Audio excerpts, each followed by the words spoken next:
Welcome to Ariake Gymnastics Centre and inside the second from last day of the Paralympic Games, which features plenty of boccia. There are medals on the line in all categories, but before the medal matches, semi-finals, including one we will be focusing on in mixed pairs BC3. Hong Kong, China and Republic of Korea face off for the right to take on Greece or Japan for those three precious medals. In this precision ball sport, BC3 category is for players with a very severe physical disability. Players use a device to assist them on court and can also be helped by an assistant, a nominated person on the court, but that assistant must keep their back to the court. And that is how we are looking for the gold medal match and then the bronze medal match, which will also be determined by virtue of these two battles in the last four. It's a really busy second from last day inside the gymnastics centre. All six courts have action. As I say, though, we are focusing on court number 4 and just the one defeat earlier in the event for these two. Both Asian nations, both aiming to make the short trip home from Tokyo with a medal in tow. So just looking at our athletes, para-athletes preparing for the competition here at the Ariake Arena, and our referee Dan Headley watching on as the players warm up for this semi-final match. More than 200 matches played in the boccia, and we're down to the business end of the competition. And we're just waiting to see which choice of balls the athletes will be using. The rampers getting themselves into position, getting good communication with their assistants. 3 players on each squad, 2 players will play. There can be a substitution, but once that substitution is made, that's how it stays. The only defeat for Republic of Korea coming in a narrow contest with Greece 3-2 in the group stage. And all but one of those clashes was pretty tight as well, as we see Republic of Korea featuring Jong Hwon, Kim Han-soo and also Cho Ye-jin. And it will be an interesting one, this clash between the Koreans and Hong Kong. They have 6 balls each alongside the jack, which will be placed in by one of the 2 pairings. And within the pairing, each player has 3 balls. And really interesting this, because in the individual boccia events, it's all down to one person. Here, obviously, as we reflect on how Hong Kong, China have got to this point, the semi-finals, you have to work with your teammate, don't you? And it can be different to see how the differences are out there on court between the players. And how the balls are set as well, that you have fewer balls to throw. So you have less control, but more responsibility to your teammates. And I think when you're playing a team sport, the responsibility to those that you're competing with weighs heavy on you at times, because you really want to win for them, perhaps more than from yourself. And there's technical elements to the BC3 category as well. The ramps, they all have different adjustments. We're just seeing the different heights that they can go to put the ball to a different distance. And the other thing which I love about the BC3 category is that these balls are treated like eggs. They're treasured. You know, they've been rolled and thrown down the playing surface so many times to find out which way they're going to break, how the seam plays on one of the balls, and which is going to be the preferred ball for each choice, whether it's going to be a hard ball, a soft ball, or a medium ball. There's just so much to consider when it looks like such a simple game, and it's just not. Quite different to tennis and soccer, of course, because you get a new ball there, don't you? You get several new balls in tennis. Here, you would never start a semi-final with brand new balls. They are your treasured balls, and as you say, very important. So among the athletes taking part, the Republic of Korea's Choi Ye-jin and also Jong Hwon, and Choi has been enormously successful in her time in Boccia, winning an individual gold in BC3 in London. Also took a silver in Rio 2 in the pairs event. And Jong, well, he has been an absolute legend of Boccia. He has won 2 golds at Paralympic Games in Beijing and in Rio. Quite a gap between those 2 games, and he's taken a couple of silvers and a bronze as well throughout his time, along with an absolute bucket load of other medals, including World Championships and Asian Para Games. So definitely one of the standout performers in Boccia. He's been playing for a long time as well. Actually retired from competitive Boccia in 2002 because of financial difficulties, and was able to return to the sport in 2005, and that was largely thanks to the help of his coach. And what a fantastic career he's had since then as well. So we have had the first ball put in by Republic of Korea alongside the jack, and it's a decision to go not too deep at all, really. A very short game we will have, certainly from the start, as Hong Kong ready themselves to respond. We see the clock ticking down in Boccia, and for the BC3 para-athletes, time is of the essence, because actually manoeuvring their wheelchairs into position, getting the ramp exactly as they want it, does eat away at those vital seconds, and the communication with their ramp assistant, sometimes using codes, sometimes numbers. You know, they've worked together to try and get those shots set up as fast as possible. They get an extra couple of minutes per end, but really it kind of feels like it's not enough sometimes, so they have to be really on point with their decision making. Sei will be responding for Hong Kong China against Republic of Korea, an experienced boccia player himself at the age of 36. He has not medalled before at the Paralympic Games. He has won a pairs gold before in the Asian Para Games, and that is not what he intended there, and it's out of the court in response.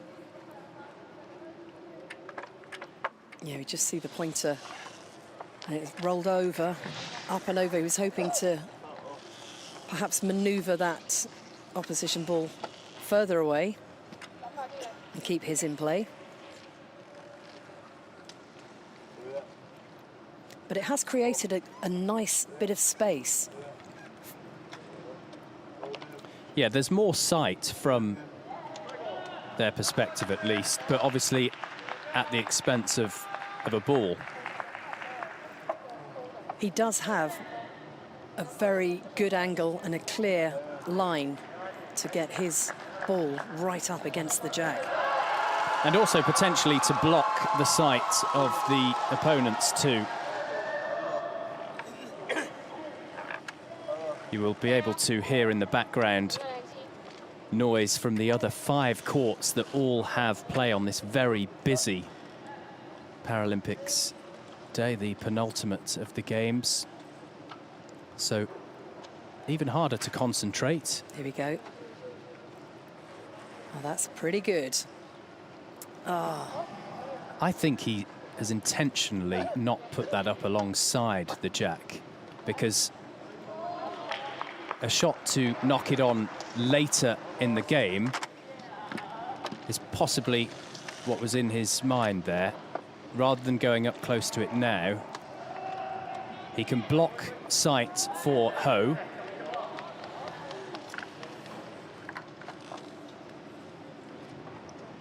Just showing where she wants... opponents, I should say, sorry. Yeah, just showing where she wants the ramp assistant, how high she wants the delivery point on that ramp. So it is Hong Kong again to go, and this is because they are in a position where Their ball is still furthest away. That's beautiful. That's teamwork. Very good. So they have 2 balls now close to the jack, which is why it was a good idea not to go too close in the first instance. The strategy really just plays out the more balls that come into play.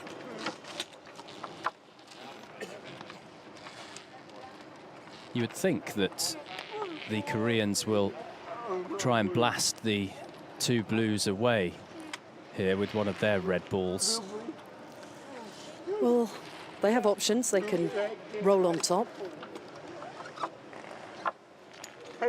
use the blue balls as a platform to put their balls on top.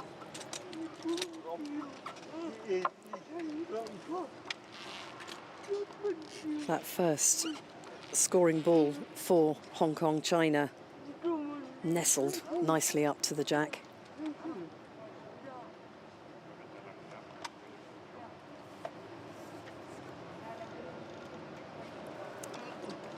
Now, Choi Yoo-jin's enjoyed her own success. She's the first female to win mixed BC3 Paralympic Games gold medal.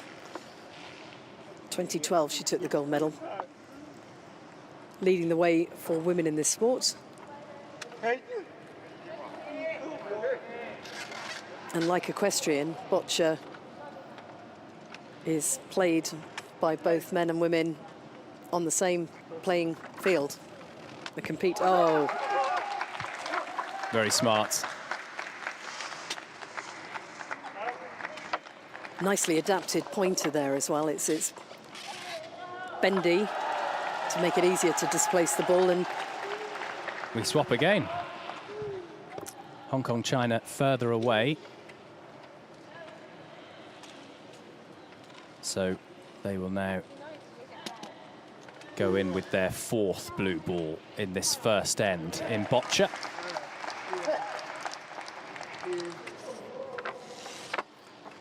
Ho's played 1 ball. Say has played 2. At the end of each end, the team, in this case, the pairings, with the ball of theirs closest to the jack will definitely get a point, but then if they have other balls that are closer than the next ball from the opponents that is closest, their first ball that's closest to the jack, they will get additional points too. So it's not just about getting 1 ball as close as possible to the jack to get that 1 point. You can get 3, 4, maybe even 5 sometimes in an end, which clearly then is a huge advantage moving throughout the match. A slam dunk of boccia. Hard to do though at this level. Really hard to do. Such small margins, and all against the clock as well.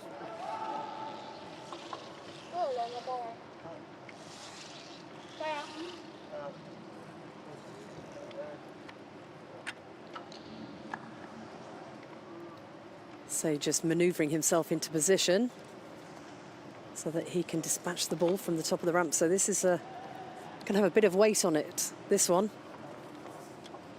Should pick up some speed on the way down.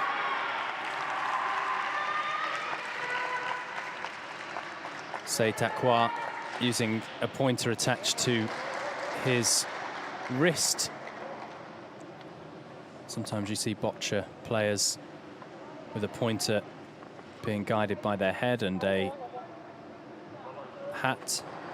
This time, though, he's opting for his wrist. Just checking with his assistant that everything is just putting a little bit of length right on the pointer, I think. That's better. And he puts the blue ball back on the jack. Don't get much closer than that.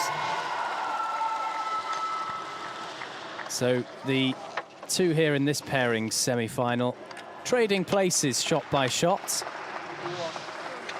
Definitely worth sacrificing a ball off court for that, for sure, for Hong Kong. Lovely ricochet, pushing the ball that was already in play right up to the jack.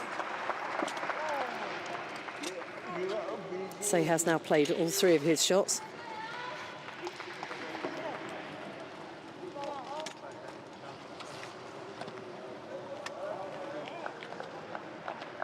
Lots of time on the clock left for the Republic of Korea.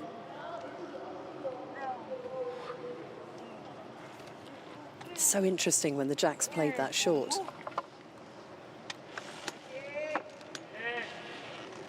So it looks like Choi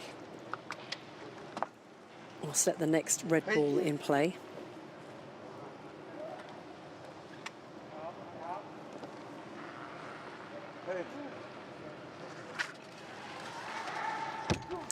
Oh, and uses a similar shot to move that red ball a little closer. Not close enough.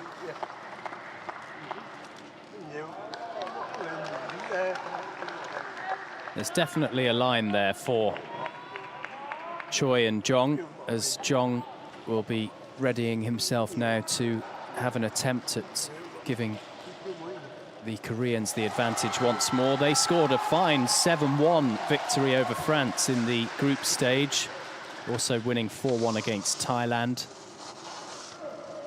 It's 2-2 between Great Britain and Republic of Korea. And then that narrow defeat we mentioned to the Greeks right at the end of the group phase. Look at Jung looking down the ramp, carefully aligning it with the shot he wants to make. And again, we've got some extra height going in there. This will add to the speed of the ball. So is he looking to take out the blue nearest to the jack? It's looking likely. Playing it with his mouth.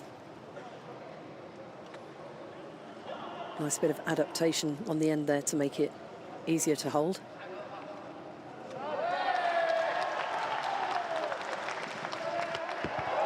And he takes the blue ball out of play for now. It could come back into scoring as this match progresses. So the different colours in the red suggest they're the different textures. It's probably a medium that was coming down there, the soft, cushioned more, slower, more likely to sit. When the jack's so close, you can use a medium ball to get the same effect that you can from the next one up, of course.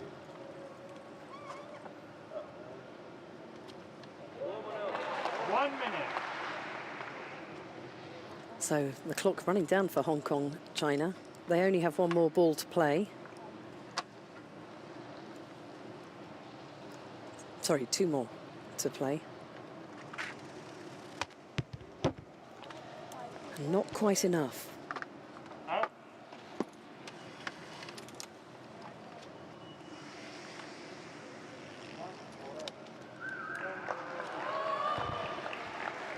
Dan Headley confirming that was off court, but we, of course, noticed that from the attempt. And as you can see, the Koreans still closest to the jack in this close first end.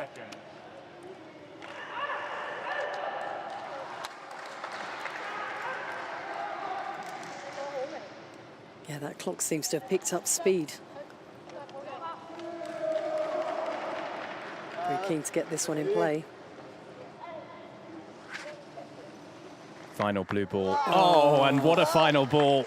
Nestling closely up alongside the jack. Not quite touching it, but within touching distance.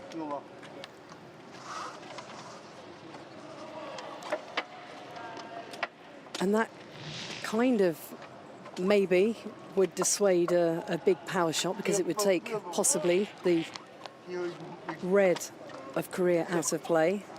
But they do have another ball, so they've got 2 remaining. So whatever they do with this one, they know they have another attempt. And I think that possibly could be crucial here.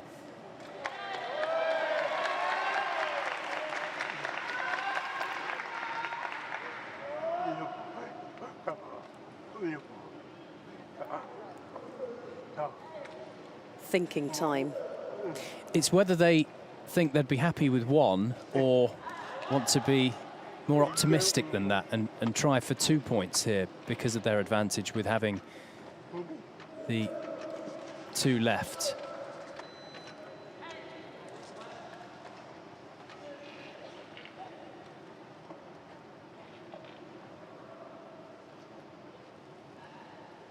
It's also adapting your shots to the balls that you have available.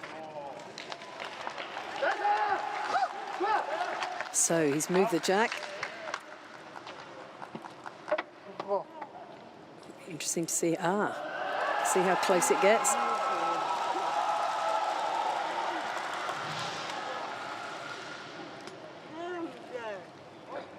Even in the arena, it's difficult to see. That is a great shot. And has set it up for a potential 2-pointer. This ball. 30 seconds.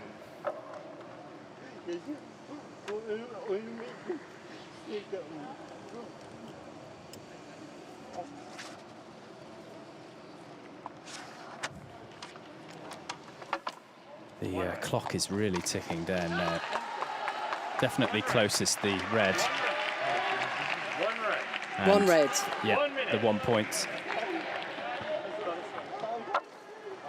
So that will be how we are at the end of the first end. A point, but a valuable point in this semi-final for Republic of Korea.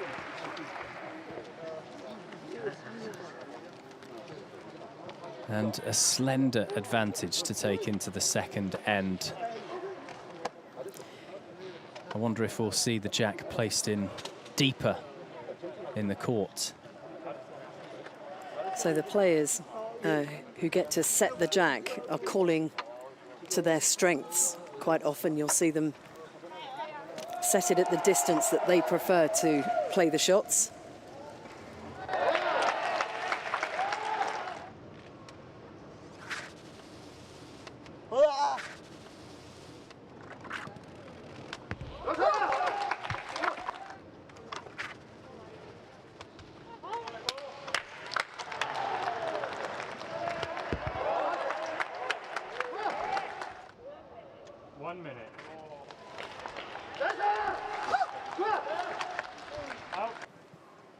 Exactly.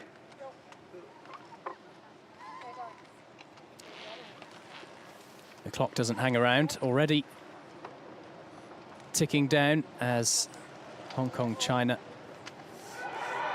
will get us back underway with the second end here in this Boccia duel in one of the 2 semi-finals in mixed pairs, BC3.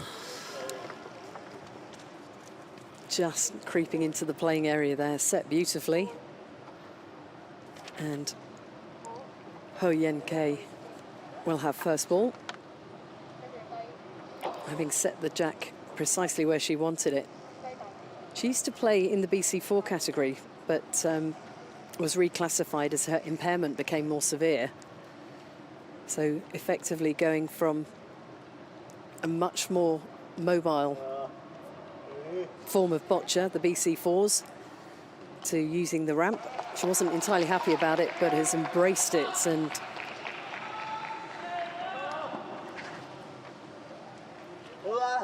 is looking to start collecting some medals.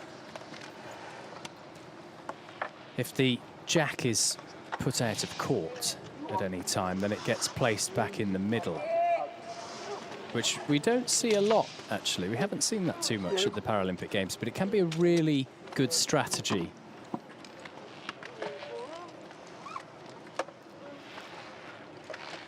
And that, the marking for that is quite some way down the playing surface, comparative to what we've seen in the first 2 settings of the jack.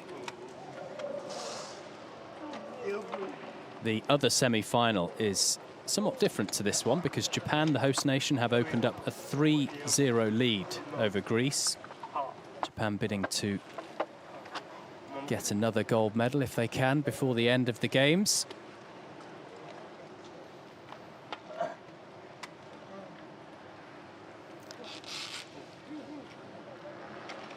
plenty of extension on this one.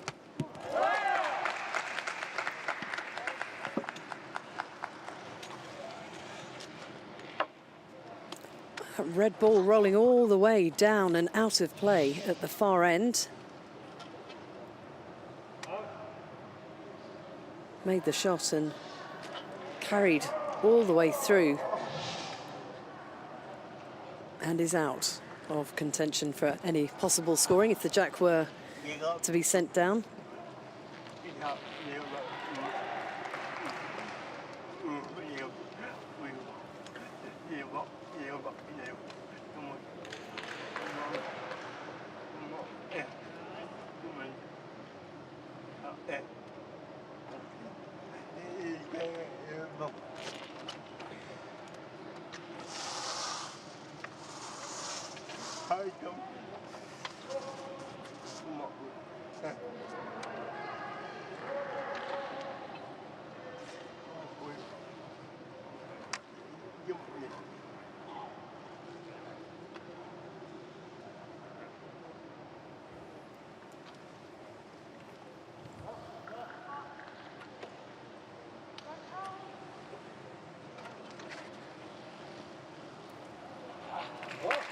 And Republic of Korea having their attempt.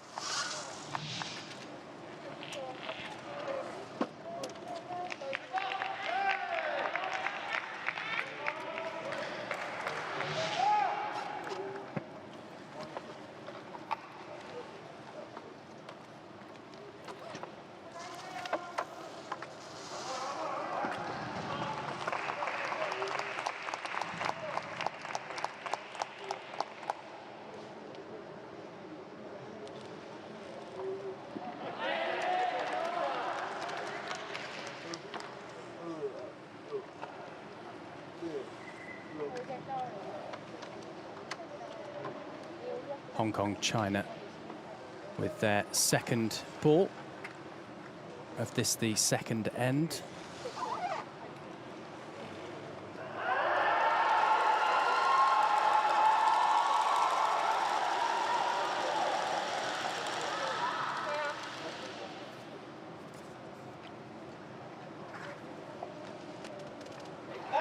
That's nicely done.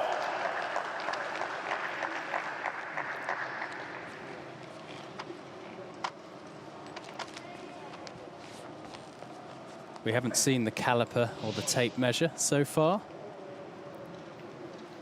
Say, seemingly just furthest away, I think, there. I think the red is still closest. But as it happens in Boccia, at this point of the end, it doesn't necessarily mean much.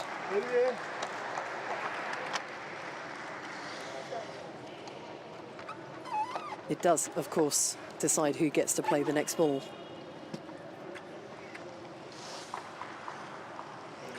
So it's still red on the jack.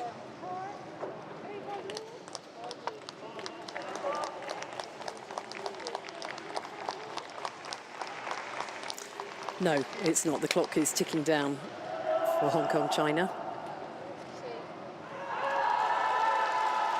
So it is.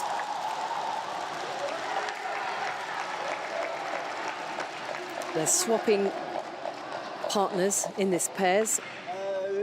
Ho Yuan K will play the next ball.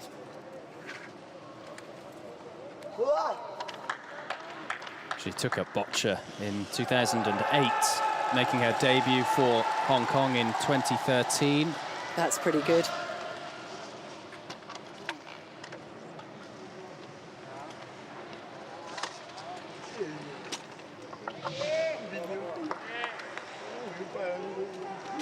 So there's a wall of colour in front of that white jack. As Korea set up their positions and their ramps.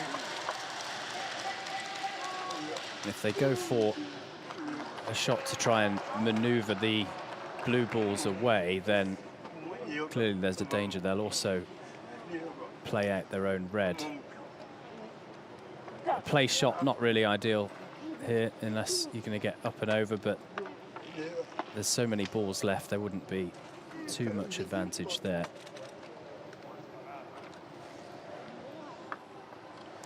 Here come the big guns.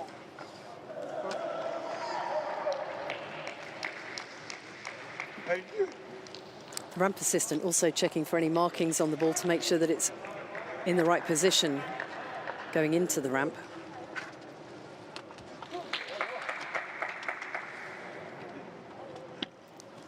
Still blue.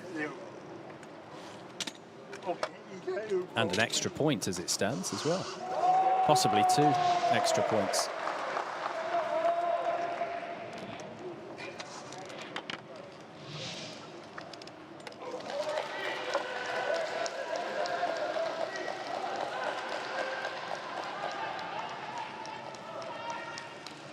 Jong Hwan in position now. Ready to play fairly quickly.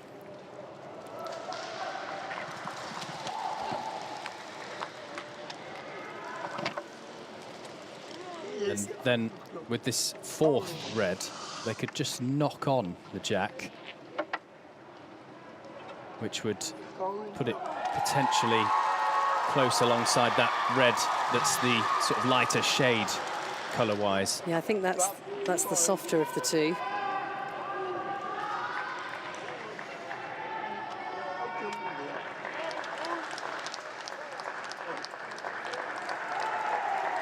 The strategy unfolds as each ball goes down, and what at first may seem not quite right will unfold to be a brilliant shot as far as it goes.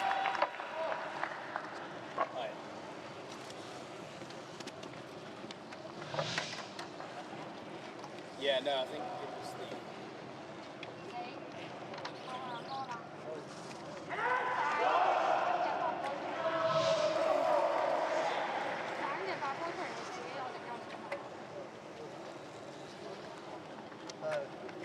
Pikachu, or 2 actually, 2 Pikachu. Now, I think if you find Pikachu, you're a winner. Double winner. Maybe looking for a little bit of luck for the pairs team. For such a mind game that boccia is, there's a lot of energy in this arena.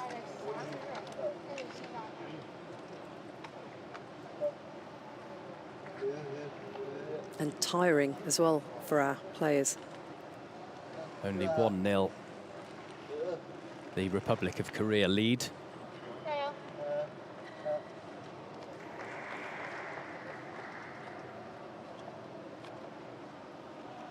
Hong Kong, China, with their 4th blue ball to be played in.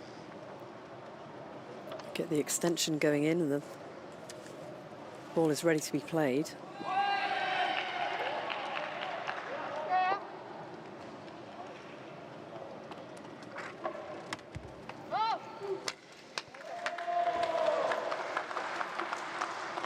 So still the red ball of the Koreans closest.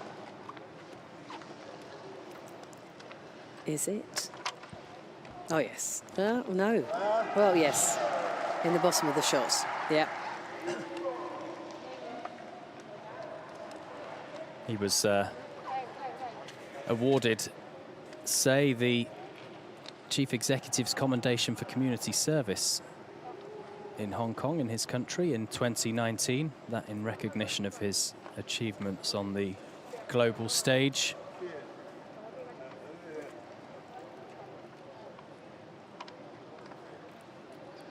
It's good to actually show this sport at its best, which is the pinnacle of boccia competition, the Paralympic Games. And for those of us that haven't followed it for very long, it's an education in skill and planning, and look at that. Teamwork as well.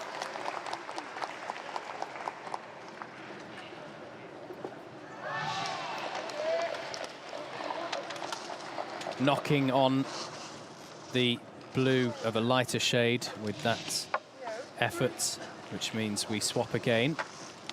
And the pairings, they are allowed on to the court, as you can see at any moment, to have a closer look at what is going on. The trouble is, of course, it eats into their time, so that is something to keep in mind. The clock doesn't stop when they go to check out the scene up close.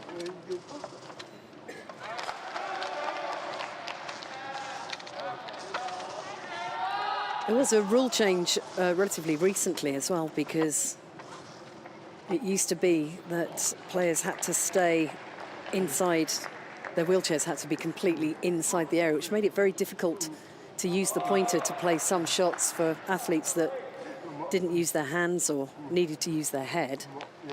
I think that's been a very positive change. It's allowed some very creative play. There doesn't appear to be a line here.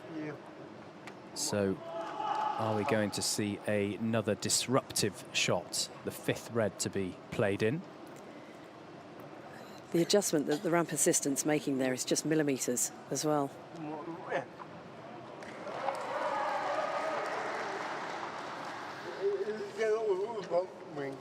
Jung's happy with that. Now we just work out the weight of the ball that's going to be coming down. How much height is going in here? One of the earliest ever sports, Boccia. 5,200 BC, I think. And that's before even you were born. Yeah, it is growing now in the modern day form. 73 members are part of the Boccia International Sports Federation. Seems to get bigger and bigger every year.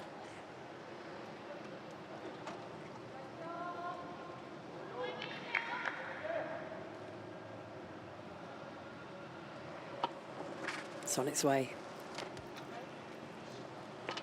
Just jumps over. Still blue closest.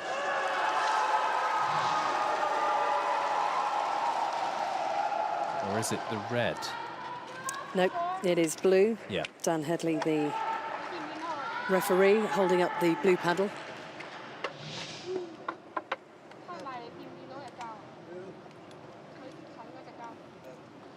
No, it is red, so Hong Kong, China to play in their final ball.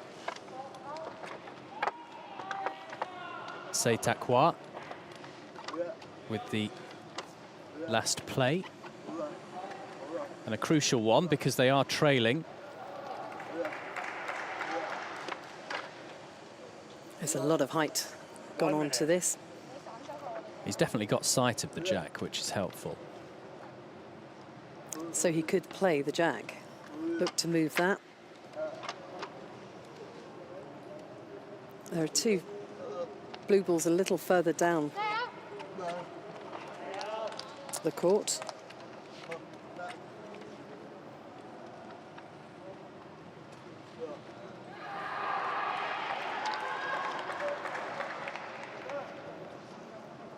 Just 27 seconds left. That clock counting down. Ball's on its way. So the red has been played away, and there's no real line, as you can see, for the Koreans. One with blue. their... One blue, says Dan Headley.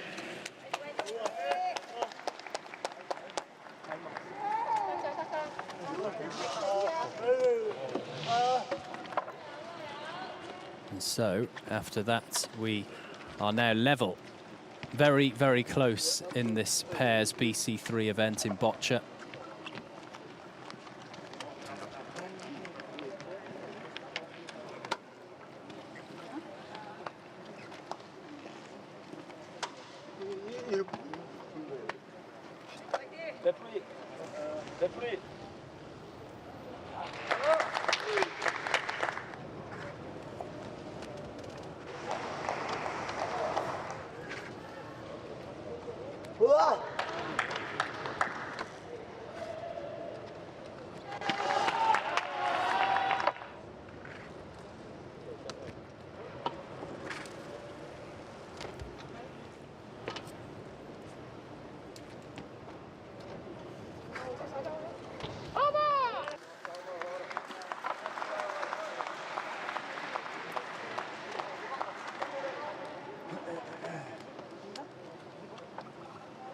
1-1, and at the halfway point, very tense between Hong Kong, China and Republic of Korea.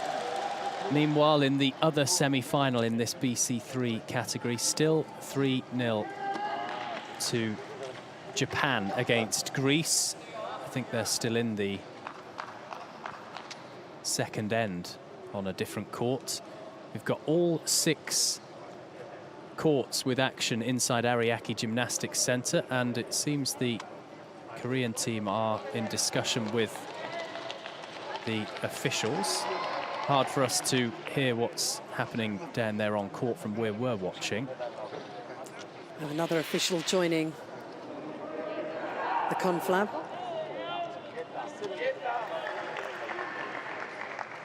Jung looking for clarification on something.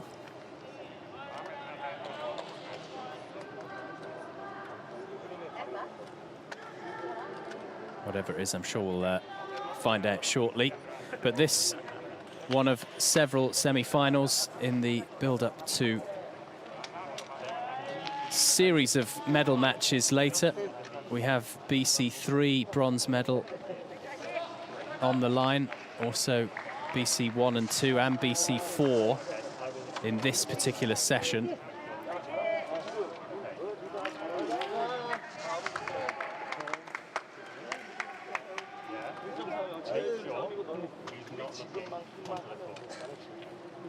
I think they said something there, one of the officials, about the assistant not looking on the court, but it's very difficult to hear. Well, the officials, the ramp assistants, have to have their back to play at all times. Yeah, even when they have set the ramp up and put the ball in its place, they cannot then turn around even to watch the shot, even if they're not in contact at all. And it's Ho Yen Kei's ramp assistant who's being spoken to by Dan Headley, the match referee.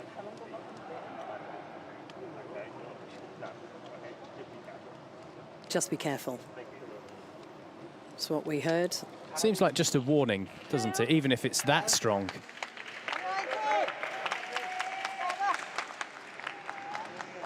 It's a responsibility of the ramp assistant to assist the players and definitely not impede. Yeah. Exactly.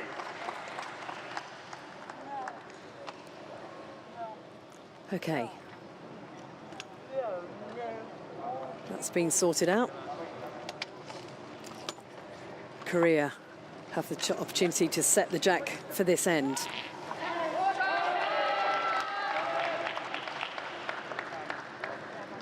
Will it be another short place? Yes. Okay. The choice of jacks as well. The players can choose a hard or a soft jack, depending on what kind of shots they want to play later in the competition, later in the end even. So the balls are a different texture, and the players get to choose beforehand from 6 balls, which 3 they're going to use, and getting to choose which of the jacks, the hard or the soft, they're going to use in competition.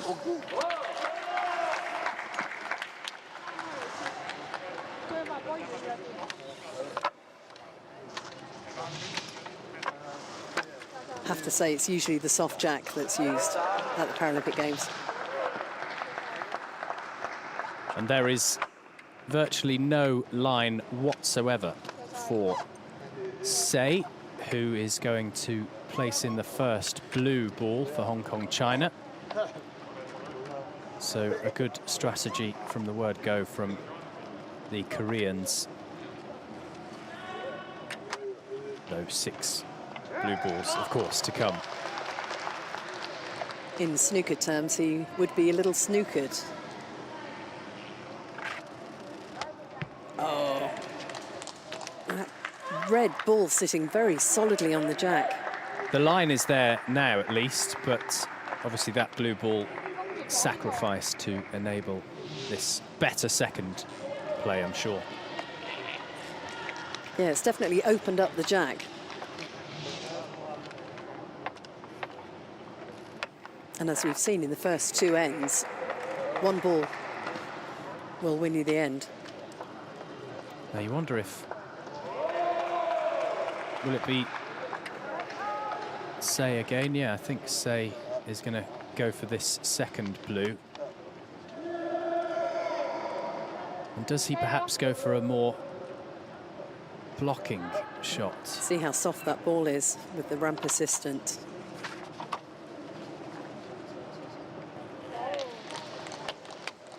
Yeah, that's, well, it's close anyway, but it's also acting as a block shot because the line is very poor for Republic of Korea, but they can just about see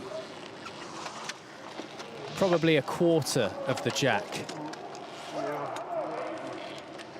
There's still a lot to unfold in this end.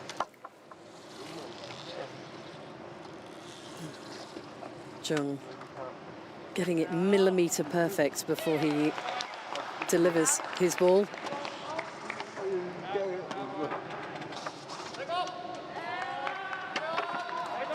Jung won gold in Beijing in this very event in 2008.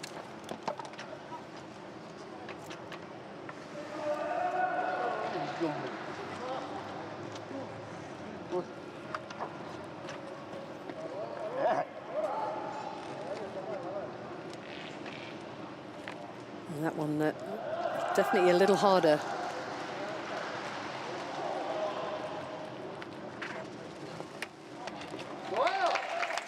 Moves the jack and two reds in a scoring position. Not quite. All change again. Hong Kong back in play.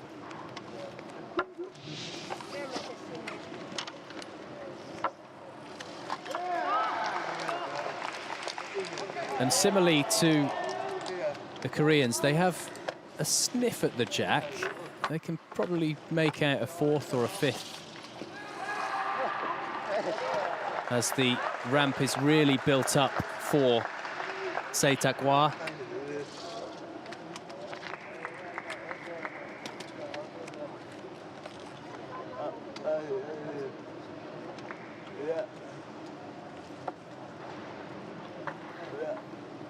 Almost looks like a maximum extension on that.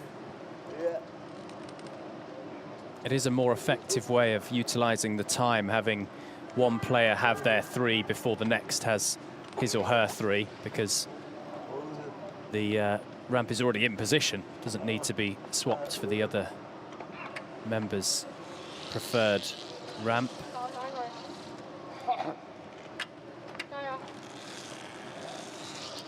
Makes his choice of ball to go.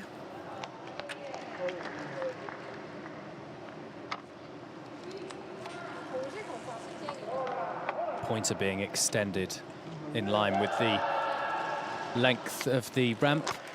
I think that's as long as it goes. So we are top of the shop here.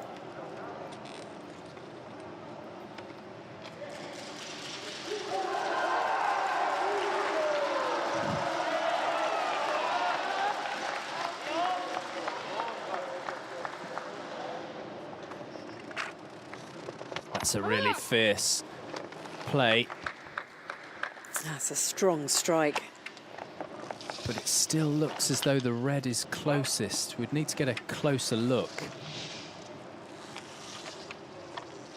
So much speed taking not that much movement in terms of the red. In the red, is it? I think it's kind of the same distance away, but in a different position now.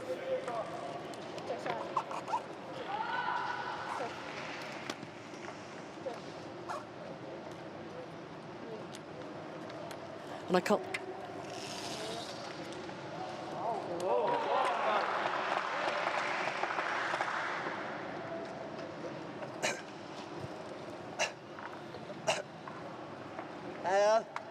Can't help but be impressed with the clever strategies that get deployed here, because what looks... You look at a shot that goes down, you think, well, how's that going to factor into this? And it's already been planned for 3 or 4 shots down the end.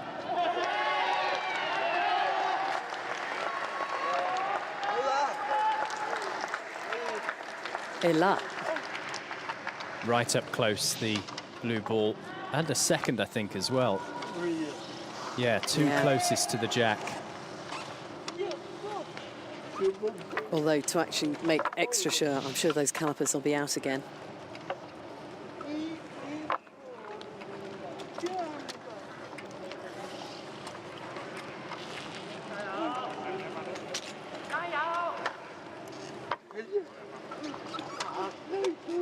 Jong Hwan and his teammate Choi Ye-jin, the two for the Koreans, and it will be Choi.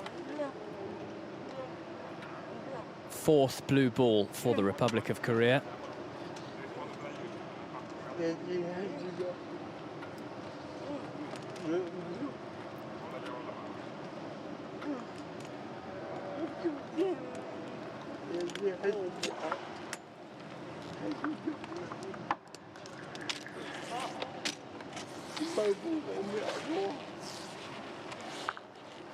More power.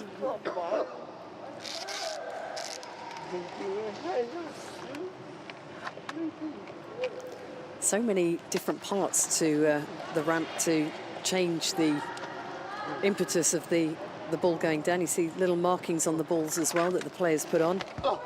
Oh, what a shot. Pinpoint accuracy to move the jack on to one of the other red balls, right up close to it too.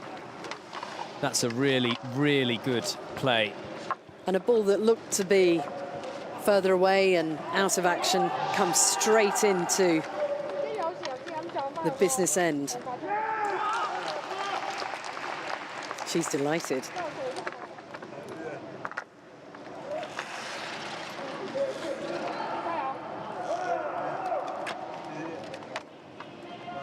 It was the right weight as well, carrying the right momentum.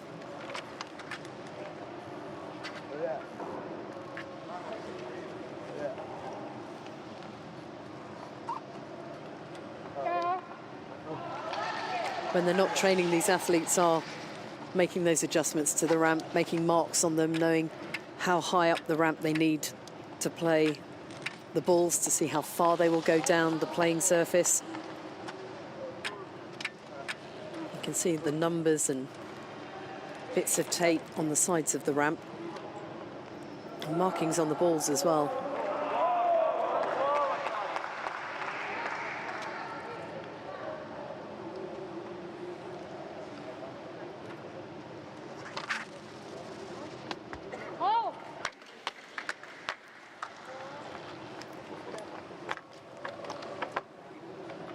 The red remains closest.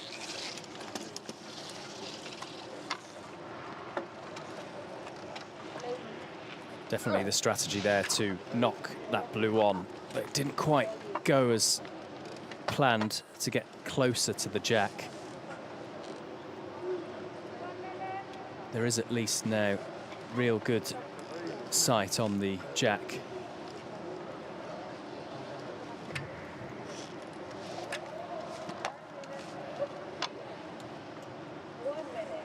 One minute.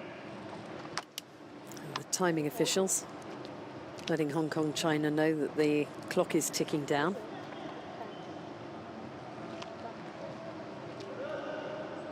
They're okay. Last ball. Loads of time.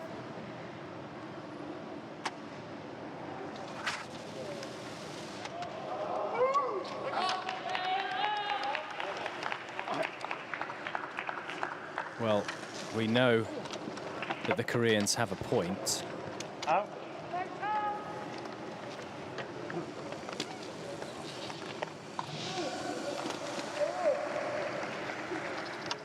And following that shot, that blue ball has been deemed to be out. So a tough end potentially to this end for Hong Kong, China. With plenty of time on the board and the advantage, the Koreans taking the opportunity to go and have a look up close on the court. Jong Hwon with a big advantage here because they are already closest. It's just a case of how many more points they can potentially score. But that blue acting as a bit of a blockade when it comes to their advantage following this end to take into the final end. The risk, of course, is if they try and take out that blue, they could also move the jack away from their own ball that's closest, or move the ball, that crucial red ball, further away.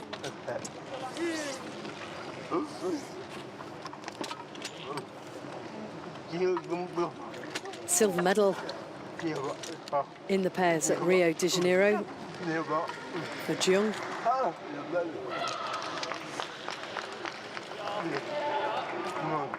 It's won gold in the individual competition in Rio and gold in the pairs in Beijing. In fact, he's got the whole set because it was an individual bronze in Beijing as well, so doesn't read too badly, does it? 2 Paralympic gold medals, 2 Paralympic silver medals, and a bronze, as well as a whole list of achievements at World Championship level. But it's always the next one that's the most important.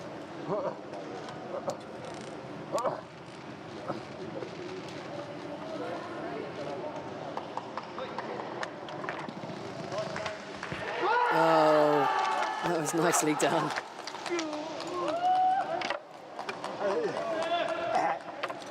There's definitely 2 scoring there. Yeah, and you think, is it a good idea to do an up and over? Get over that and in front of that blue, and then you get the 3? I love a roll up and over. And I love it when we see them all piled up like profiteroles. There's less risk now because they have the 2 reds and still another ball after this one. So now would be the moment to go for that shot. And also because the blue that was near the line was removed from play because it was out, if the jack does roll on, there's no blue ball to potentially score. So a little movement on the jack won't be too much of a problem. Yeah, the jack would have to go a long way down court for that to even be remotely an issue. Yeah, it's being built up, isn't it? Yeah, and the 2 players, they're trying to decide between them what's going to be the best shot here. But here we go with the finger. Hey.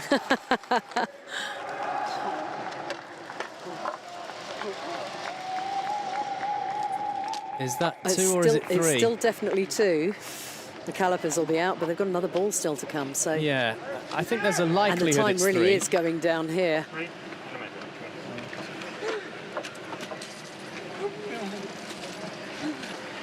I haven't ever asked for a... Oh, they're not even going to play their final ball. I don't know. I think we're going to see some measuring going on here. 1, 2, So that 3.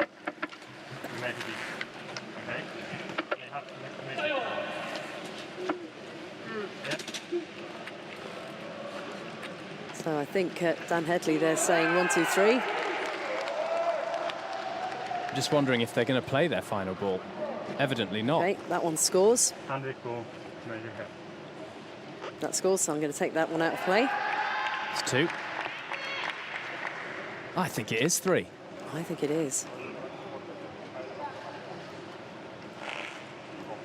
Steady hand needed Is for it this. 4 then? Is that It's possible. the question? It is possible. I think that's where we're going. And with 15 seconds on the clock, they do have the chance to play it. But This is it. 1, 2.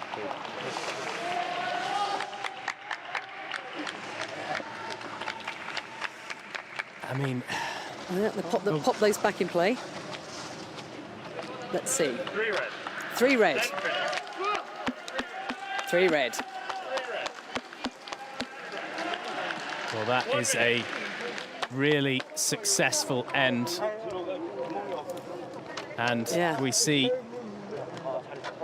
some dominance now going into the final end, because that is a big advantage in such a close match. Republic of Korea 4-1 up on Hong Kong, China. Big score and a 1 minute turnaround. So everybody's hustling.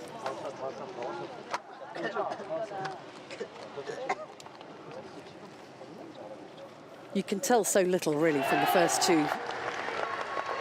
The first ball establishes what's happening. The second ball kind of gives you an idea of what might be going in the minds of the players, but it only really unfolds when the later balls come into competition.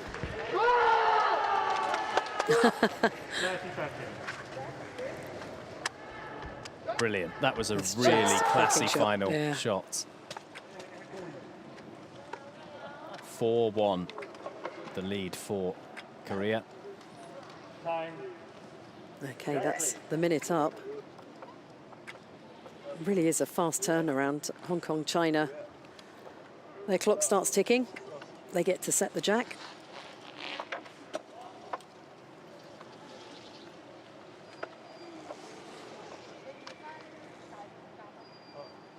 And this looks like it's going short, but how short?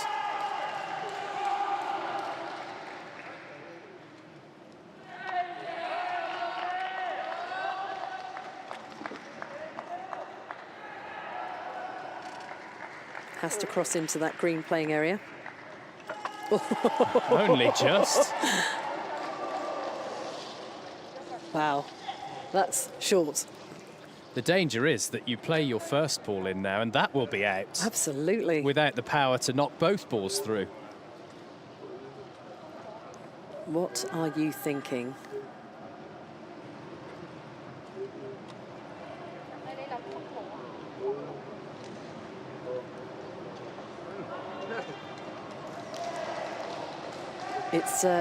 It's an interesting part of the game that you get to set the jack to suit the way that you like to play, and there must be an opponent that sees something and thinks, oh, I hate it when the jack's there. Unless, say, perhaps chooses to play beyond the jack at this point, thinking that as the jack gets moved further into the court, that and subsequent balls could be in a tricky position. Yeah, and he's kept it right over on the left-hand side as well.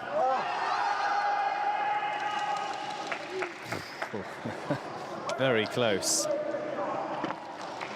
So Korea playing from the right-hand side.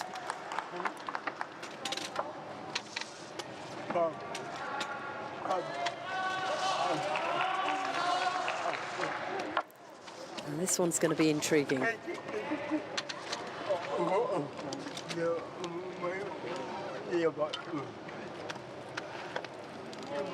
Placing the gold and silver final at stake in this final end in the mixed pairs BC3 in Boccia. 4-1, Japan lead Greece in the other semi. The ramp is being built up for this response from the pair that are leading here on court number 4 inside the Ariake Gymnastics Centre. Is he looking to move the jack or the blue ball? Or both?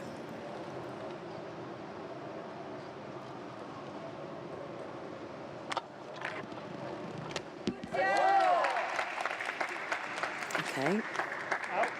A little further into the green.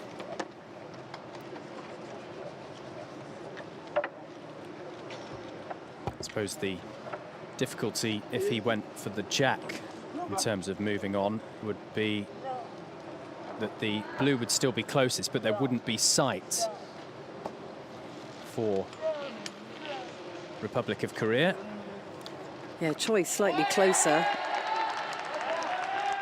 positionally from where she's playing her shot, so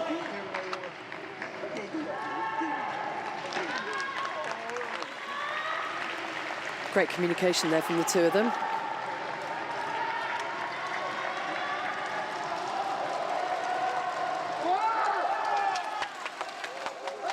Very happy with that one.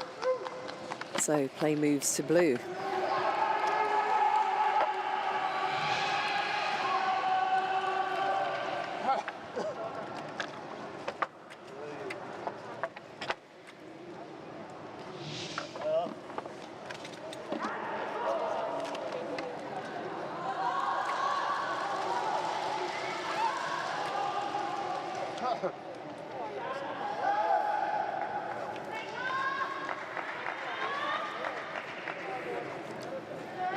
Hong Kong, China had some close affairs in the group stage.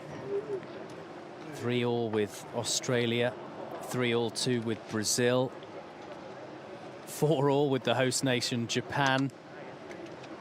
They were able to come through.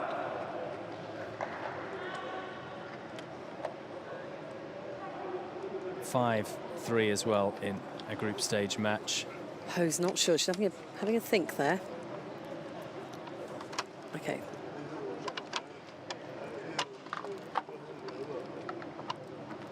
A little bit of rethink there, a little bit of a change of plan.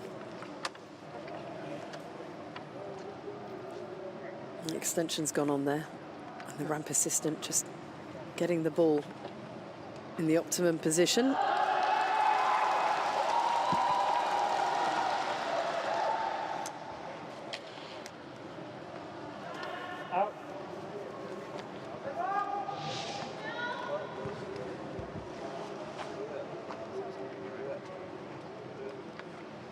Still red.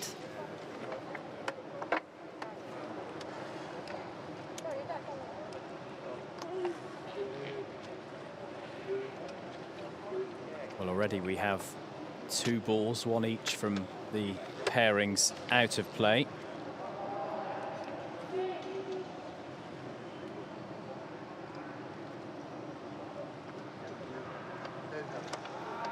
What will say Takwar do with this third Hong Kong China blue ball? It looked like he has maybe changed his mind, or yeah, because the ramp is now being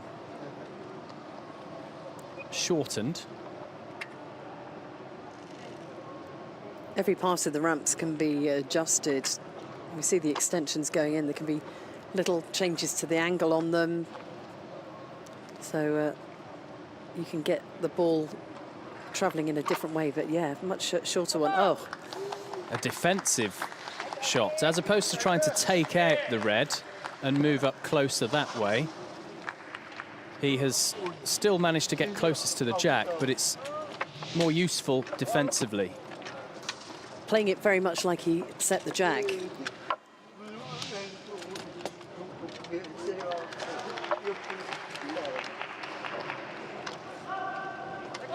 Republic of Korea can still see a little bit of the jack from the position of Choi Ye-jin.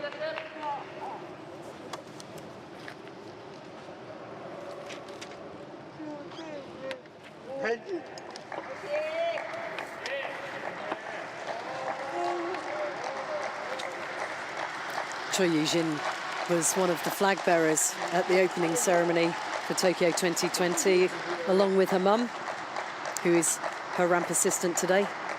She got her into the sport, didn't she? Yeah. Moo Woo Young.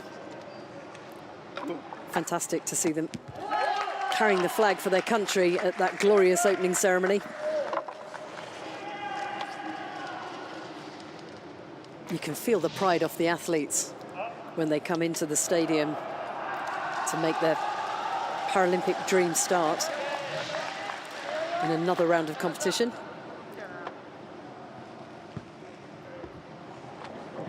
The blue of Hong Kong, China, closest to the white jack. And that's why the time's ticking down for Korea. It looks like such a long time, 7 minutes, but it's not. It's just incredible how the time ticks away so fast. It is theirs to lose on court number 4 of the Ariake Gymnastics Centre. Boccia, one of 21 different sports at the Games in Tokyo this year. And it has been a really brilliant fortnight of Paralympic action in the Japanese capital.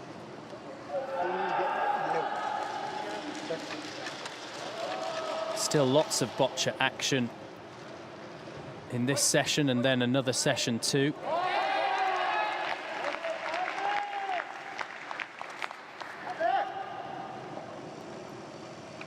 Really at the business end of the tournament now. That's on its way. Ooh.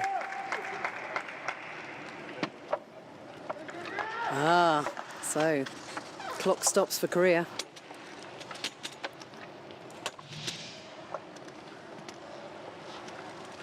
Dan Headley holds up the red side of the paddle.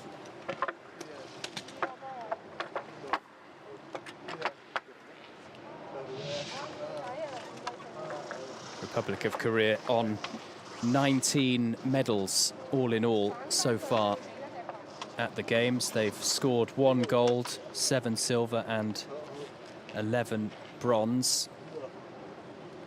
Hong Kong yet to get off the mark on the gold front, but they do have a couple of bronze medals to their name, 76th in the table. That can all change though. Success in some form, or in many forms, in boccia on this, the penultimate day of the Games, and they will surely move well up the table in Tokyo.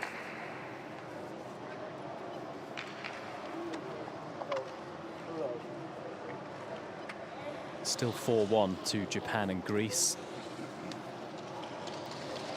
And slightly quieter inside the gymnastics centre because only 2 courts have action at the moment, including this one and the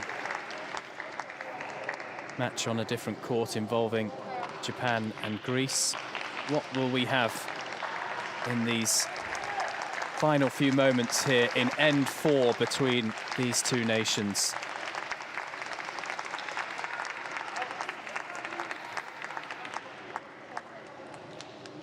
I do believe Japan have just gone 5-1 up against Greece, and I think that might be the end as well. So Japan, it would seem, are through to the final. They will have a chance to win either a gold or silver extra at their home Games. Yes, it's all over in that other semi-final.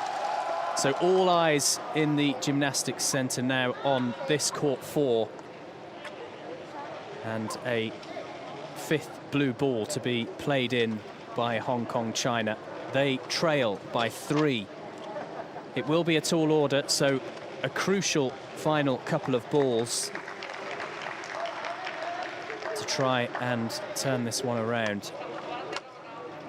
1 minute. 1 ball won't be enough.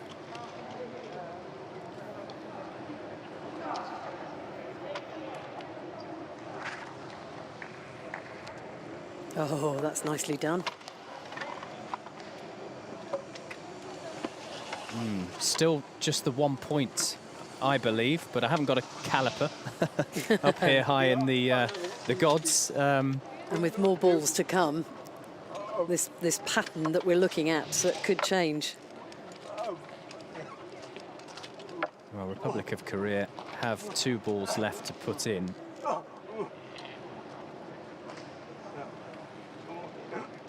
You wonder if perhaps they might try and take out one of those blue balls, because that would then make it a near impossibility for Hong Kong to turn this around. Yeah, Korea don't need to score in this end. They just need to stop Hong Kong, China from scoring 3. It is a game of attack and defend. It's not just about attacking. The blue that's second closest to the jack, that is perhaps a target to be taken out here, and that would leave one of the reds of the Koreans second closest, so that would be ideal. Yeah, or we could just see a complete demolition job, clear the field as much as possible and take... We have 3 blue balls on the course at the moment, and it's 3 that Hong Kong, China need to draw level.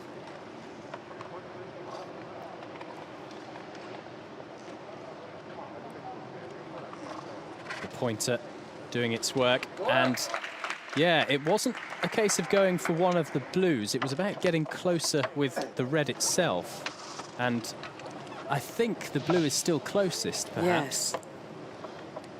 Well, by doing that, you're forcing, if you do manage to get your ball in closer, you're forcing your opponent to play their final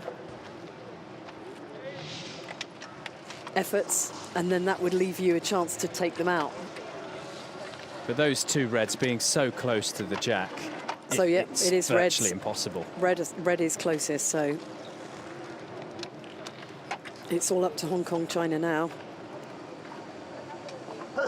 Find a way to get 3 scoring balls.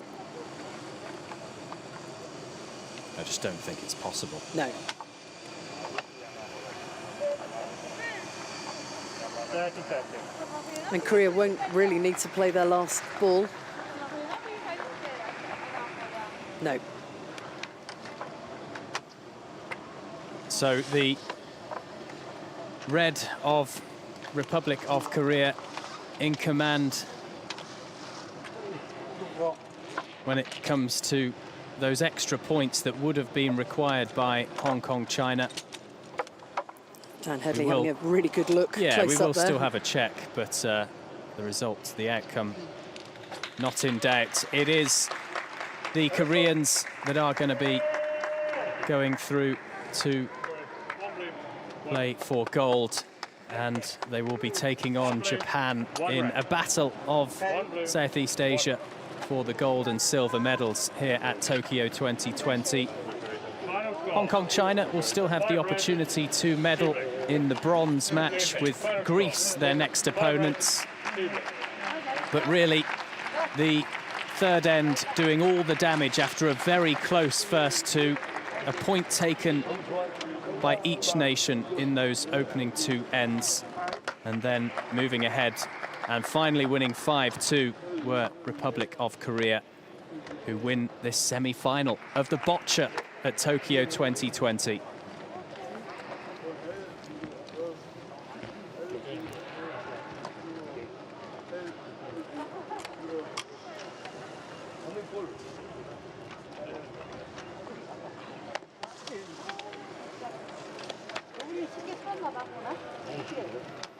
Well, that was a comprehensive performance by the Republic of Korea, and even though Hong Kong, China managed to score in that final end, they couldn't score the 3 points they needed to draw level.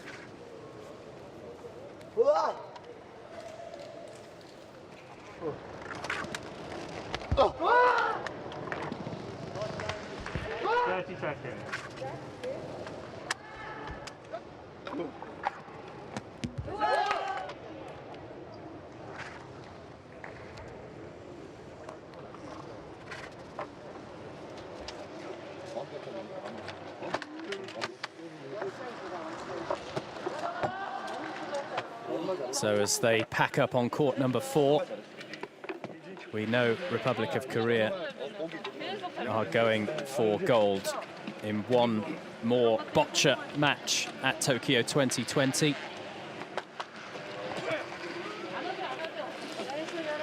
And they will play the Japanese as Greece are next for Hong Kong, China in the match for silver's next down bronze.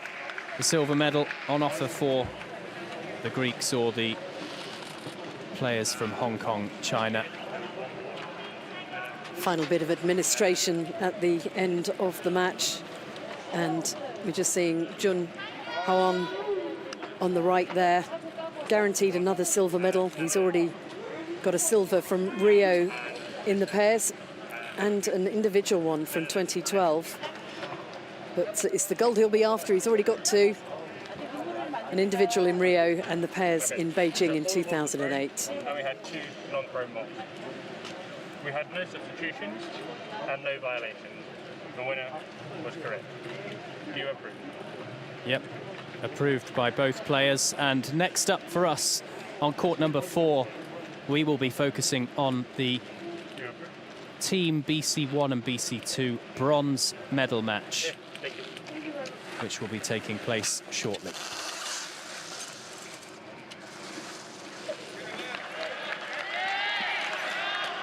파이팅. 마지막까지. 힘내자, 힘내자. 파이팅. Okay, career achievement first, please. 허리 보죠.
We now have the final results. Let's look at the scoreboard.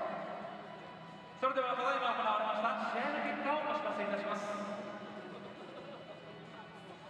On court 1, team BC1, BC2, semi-final 1. People's Republic of China wins the match with 6 points to 2 against Portugal. まずは第1コートチーム BC1、BC2 準決勝ですね。1組目、中華人民共和国とポルトガルの戦いでした。6対2で中華人民共和国が勝利しております。 On court 2, team BC1, BC2, semi-final 2. Thailand wins this match against Japan 8 to 3. さあそして第2コート、先ほどまで行われておりましたチーム BC1、BC2 準決勝もう1組、日本とタイの戦いでしたね。8対3でタイが勝利しております。 On court 3, pairs BC4 semi-final 1. Slovakia wins the match with 5 points, RPC with 2 points. 続いて第3コート、ペア BC4 準決勝1組目、スロバキアと RPC の戦いです。5対2でスロバキアが勝利しております。 On court 4, pairs BC3 semi-final 2. Republic of Korea beats Hong Kong, China 5 points to 2. そして第4コート、ペア BC3 準決勝もう1組、香港チャイナと大韓民国の戦い、5対2で大韓民国が勝利しております。 On court 5, pairs BC3 semi-final 1. Match winner here is Japan with 5 points against Greece 1 point. そして第5コート、ペア BC3 準決勝1組目、ギリシャと日本の戦い、5対1で日本が勝利しております。 On court 6, pairs BC4 semi-final 2. 4 to 2, Hong Kong, China defeats Portugal. さあそして最後第6コート、ペア BC4 準決勝のもう1組、香港チャイナとポルトガルの戦い、4対2で香港チャイナが勝利しております。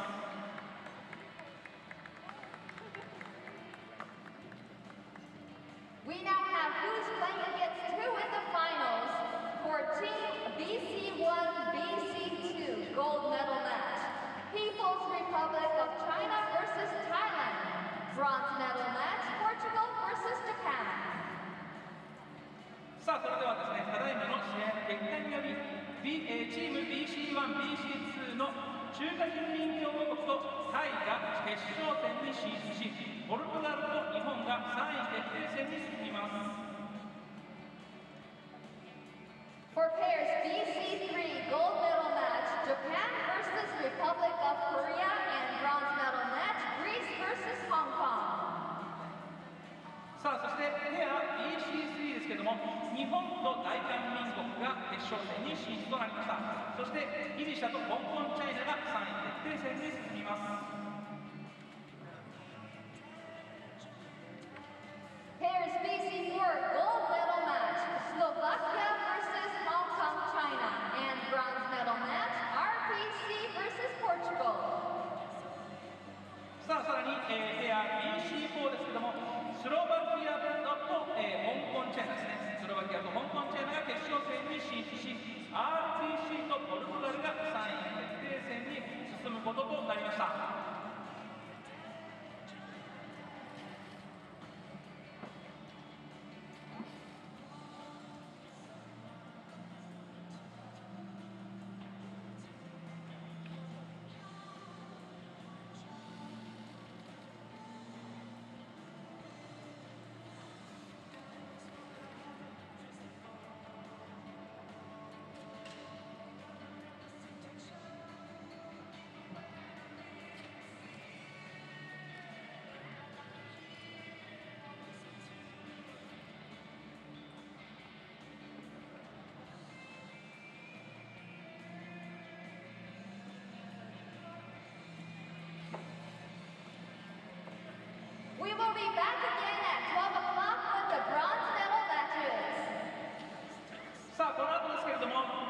12時、ですね、お昼12時より3位決定戦が、開催されます。もうしばらくお待ちください。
BC1、BC2 混合ペア BC4 3位決定戦選手の入場です。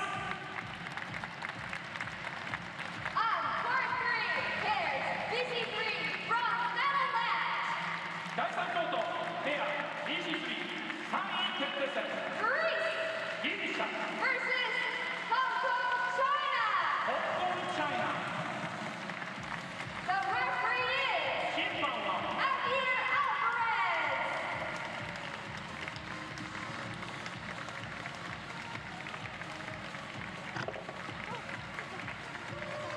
On court 4, team BC1, BC2 bronze medal match. 第4コートチーム BC1、BC2 3位決定戦 Portugal ポルトガル versus Japan. 日本 The referee is 審判は Reed Everett.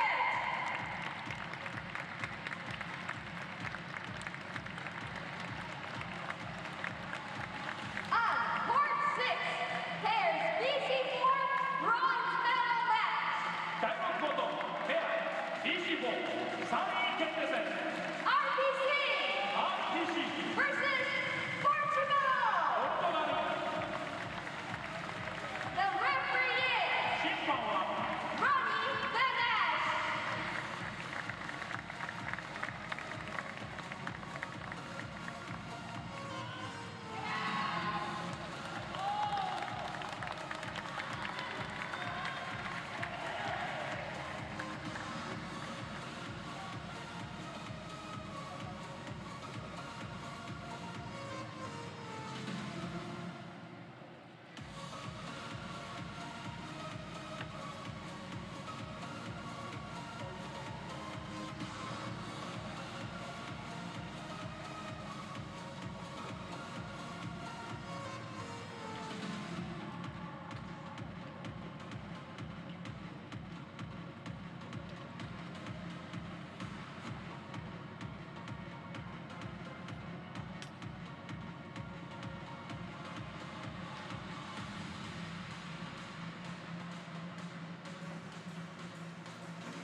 Good to have your company with us here at Ariake Gymnastics Centre on the second from last day of the Paralympic Games. We have a Boccia medal to be fought for, a couple in total.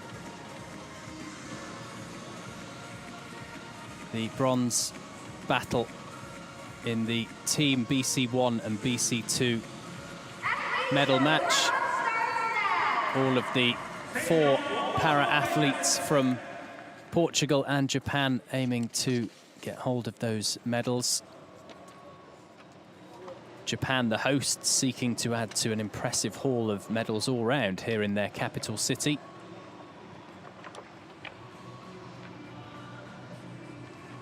And as we can see, it is the host nation who are on court number 4.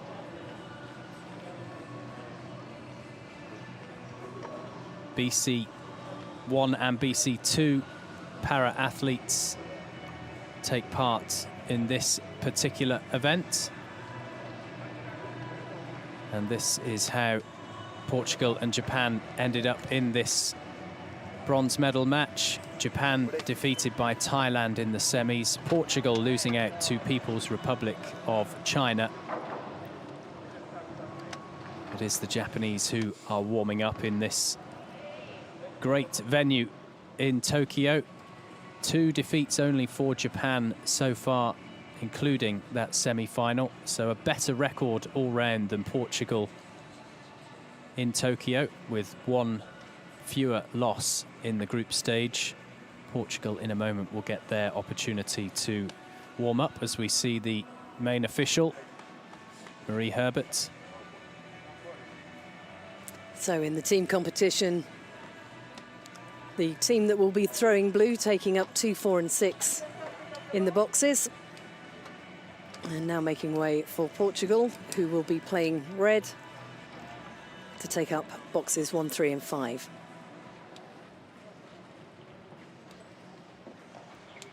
Now Andre Ramos, who will play this entire match, being the BC1 ranked player in this team competition, has a specially made shoe because he plays his shots with his foot. And that is custom made for this competition. Handmade shoes, how lovely.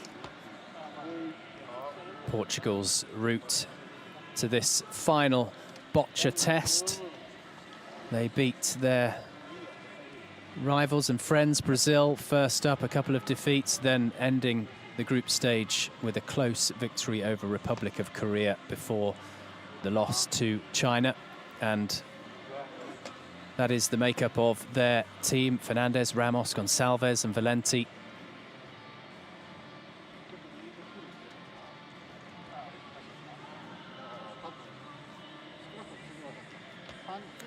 Ramos, a big fan of Cristiano Ronaldo, puts him down as one of his heroes. He's also quite good with his feet. Absolutely. Brazil also an opponent of Japan's, as we see the narrow victory over Portugal. So they do know each other from Tokyo 2020 none less. Nakamura, Hiroshi, Sujimura and Fuji, the four that Japan have to select from. They can only have three out there competing in this one. A mix of experience and youth in the sides.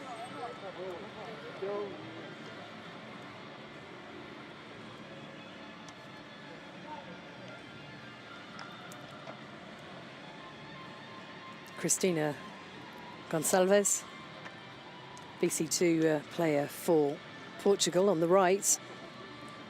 She's got the whole set.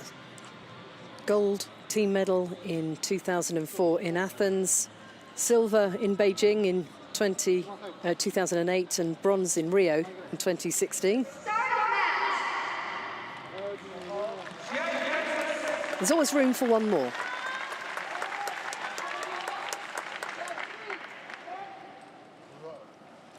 And she's going to be setting the jack.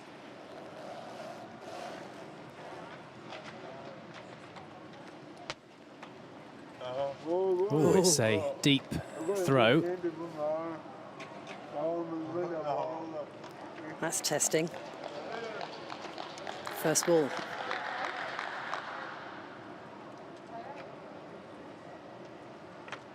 Wonder if she'll opt here for a placement shot as opposed to attempting to get really close with this first red.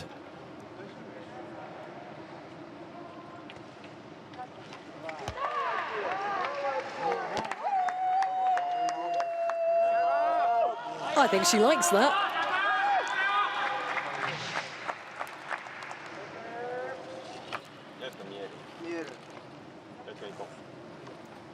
It kind of puts up a guard in front of the jack.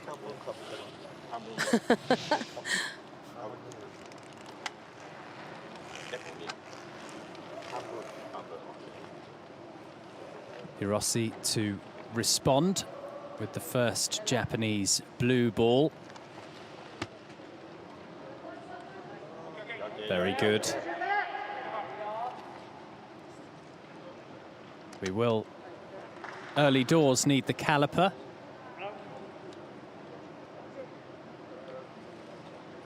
Hard to call from where we are, from the naked eye.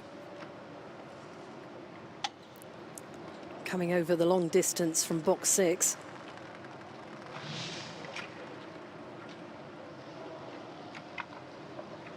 Which way is that paddle going to go? So it is blue that is closest, which means we have another switch. Portugal come back to play. And evidently all discussing a strategy here. Who will be deciding on what shot? This is all part of the clock ticking down, so it's perfectly fine for them to confer, but in their own time, quite literally. When you're only playing 2 balls each as well, each one bringing their own skills and their own balls. Just trying to decide which is the right ball and the right shot to play here. Valenti, who took a bronze medal away from Rio at the last Paralympic Games in the same event, the Team BC1 and BC2.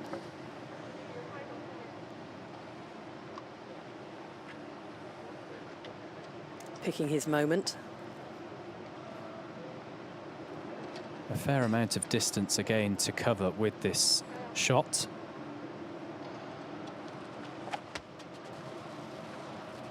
Oh, a little effort to push off there.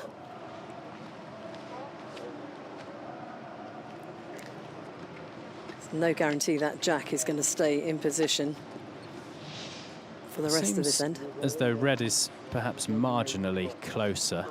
But yeah, that didn't quite make the contact intended. Just nudging it a little further away from the Jack, and creating a little more space for another red ball to come in a little later, maybe in the end.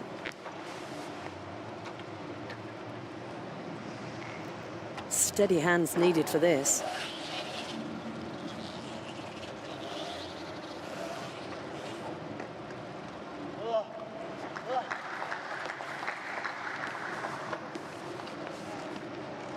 There really is nothing in it, is there?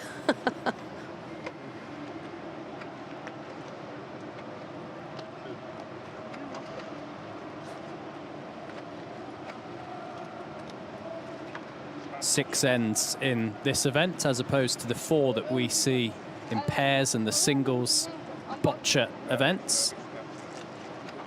Already very tight, very tense as well. I think the camera angle seems to be pulling the red ball closer in, but there's just so little in it.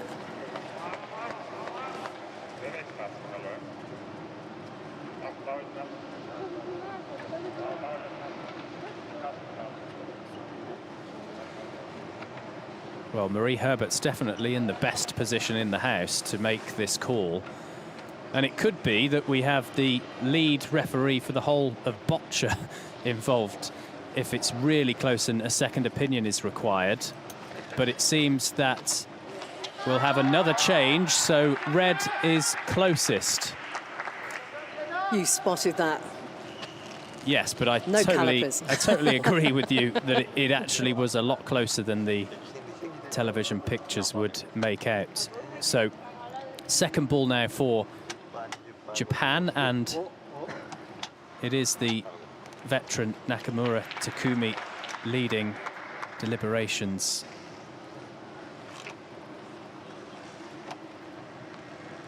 He's rehearsing his throw.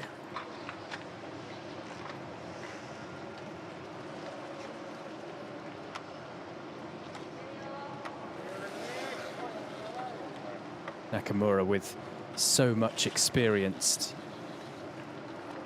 in the Boccia world. Medals at the World Championship and the Asian Para Games. He would love to add to that collection a Paralympic medal. Too wide. So unless the Jack is dramatically pushed on throughout the course of this end, that really is a wasted blue ball from Japan's perspective. Could still come into play further in this tournament.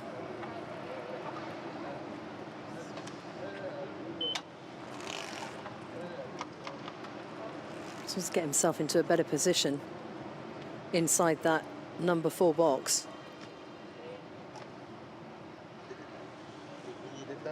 Yeah, he has a fractional angle of sight on the Jack. They still have plenty of time, so this doesn't really matter that he is being very careful about how he places this third blue ball. Far more important that the ball goes into play where he wants it to be.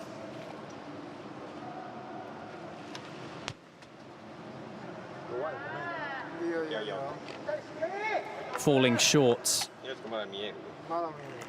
That attempt. Maybe just placing it to make it more difficult for Portugal.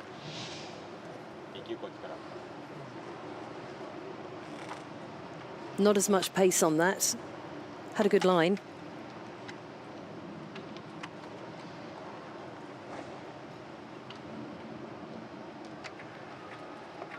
The leader next up,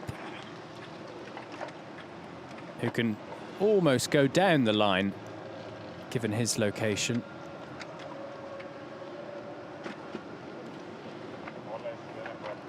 Yeah, that number 2 box right next to where Cristina Gonçalves set the jack.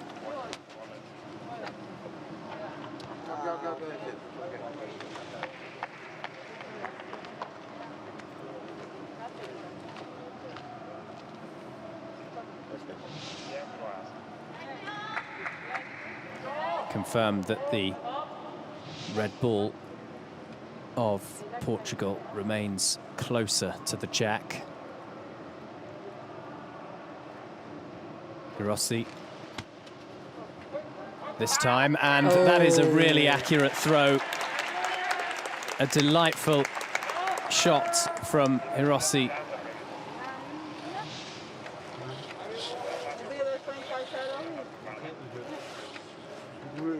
Just pushed off his own ball to navigate that into position.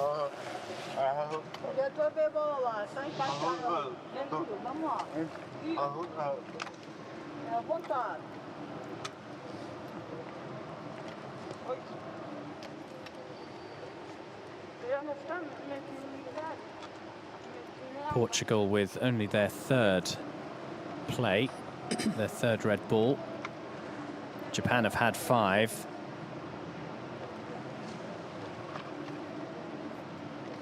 Valenti is gearing up for this one. And that's very good. He's pushed off and got closest to the jack. It's kind of a push off and bounce over to put that ball nicely behind the jack. And that also serves that if the jack does move, it'll cushion up a little bit against that ball. Bilio Valenti trains for up to 6 hours a day, and he took up this sport in the well-known city of Porto in the north of his home nation.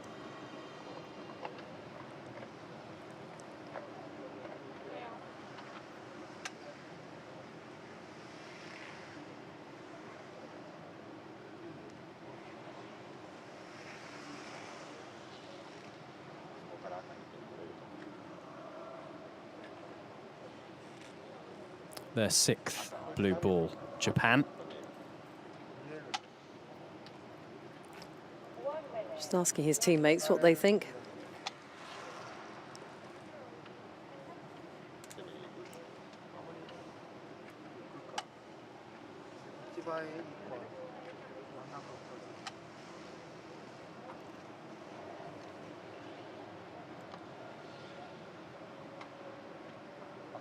Maybe a bounce over attempt, perhaps. Get over that red and blue that are in front of the jack from the perspective of the Japanese. There is the danger that could knock the red closer to the jack. What's he got?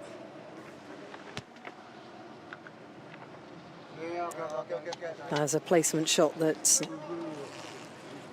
fell short. Not enough legs on it. Well, Portugal have 3 red balls to go. They already have at least a point. Only 1 point, really, actually, because that blue is the next ball to be closest to the jack. But obviously, there's a big opportunity here at the first of 6 ends to move ahead if they can play things right. If they can sweep out that scoring blue ball, then that, and stop the ball that takes it out, they could be picking up 3 then. The calipers will have to come out. Still plenty of time on the clock, 2.5 minutes. So no trouble at all in taking a closer look, as they are allowed to do, assisted in the case of Ramos by his assistant. So it will be, by the looks of it, Andre Ramos who will attempt now, the 25-year-old from Almada in Portugal.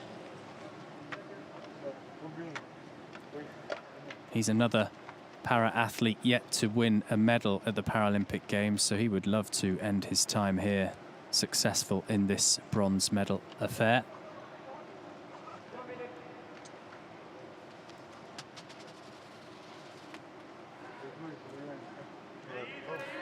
I think the plan there was to push on, wasn't it? Yeah.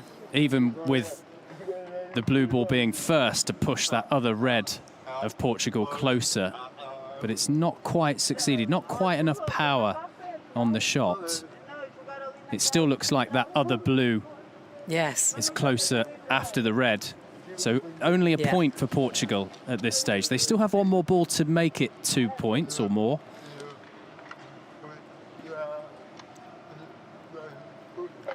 Getting the pace and the trajectory right is what it's all about.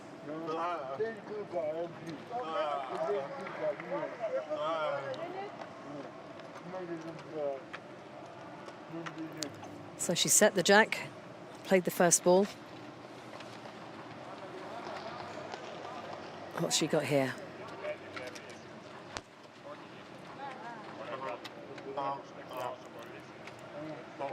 Yeah, I think we'll see the calipers come out, but that one's not as close. So just the one.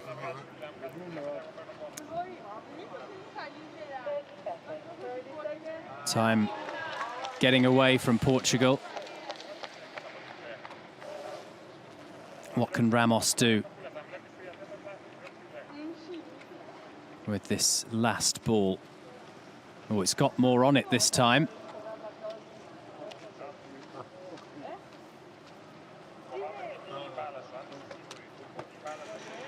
But I think it will still be the case that 1 point goes to Portugal. Yep, 1 point for the Portuguese. So advantage for them, but not quite the advantage they could have enjoyed, given they went to the final phase of that end with 3 shots to try and make up some more points. That's So very handy for Japan in the end. very handy, and just a minute, 1 minute to tidy up and prepare for the next end as the teams huddle up on the green playing surface, the respot.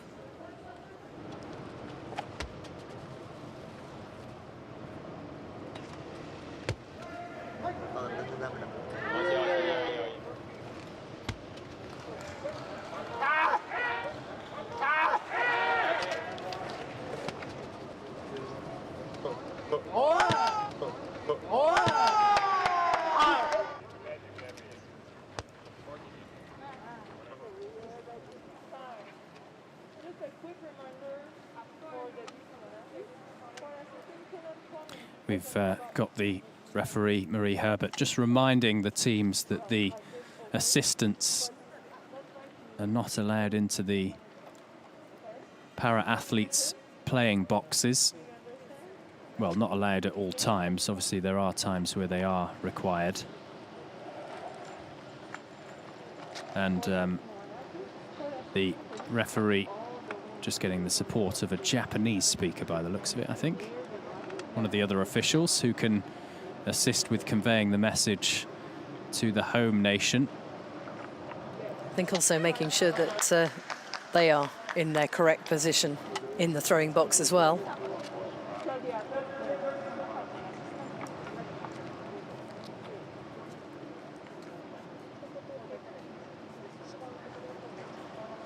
Andre Ramos listening in carefully. He speaks 3 languages, French, Spanish and Portuguese.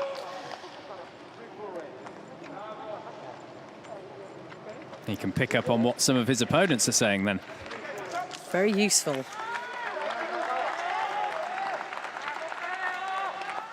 So we throw from box 2 and set the jack.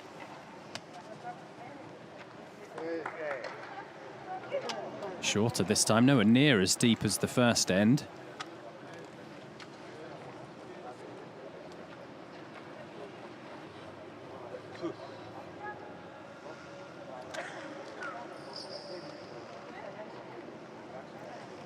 When we have the jack placed so close as it is now, you see quite often a lot more displacement action from the two teams.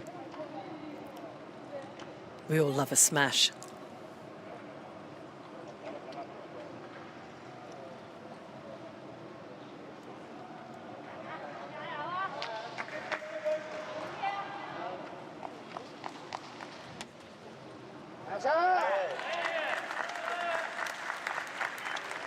Very neatly placed with that first ball. Yeah, it's pretty close to the V. And interestingly, making the shots shorter for those athletes who'll be playing from boxes 3, 4 and 5, from 4, 5 and 6.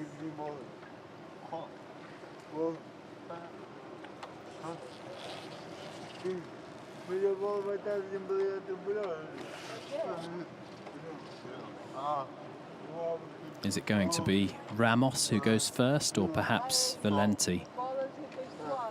Looks like it is Ramos. Yeah, trying to ask what can I do that will aid the next shot? Where should I put it so it makes it easier for you to score, maybe?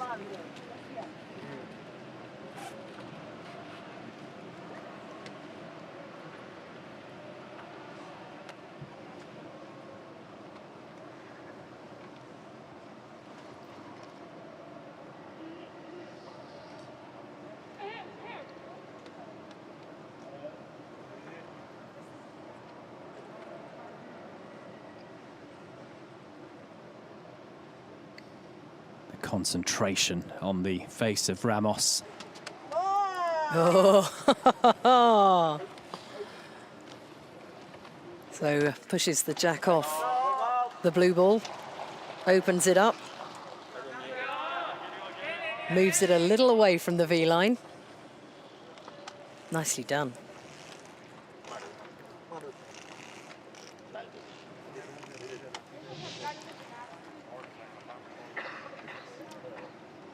View inside Ariake Gymnastics Centre to support the home nation. Other competitors involved in Boccia.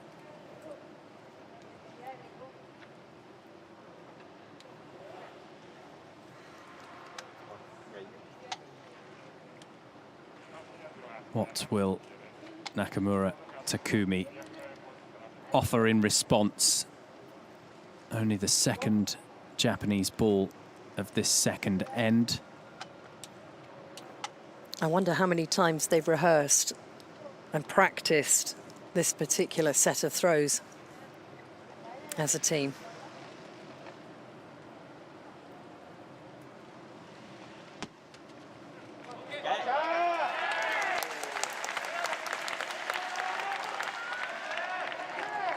Nakamura getting close with that placement shot.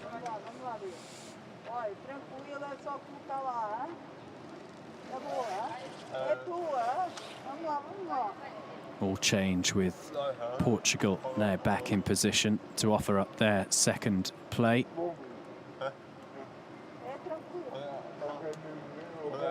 Portugal are also in action on a neighbouring court right now too in the pairs BC4 bronze medal match. So a lot on the line for the Portuguese as they bid to add to just the one medal secured so far at the Paralympic Games, a bronze.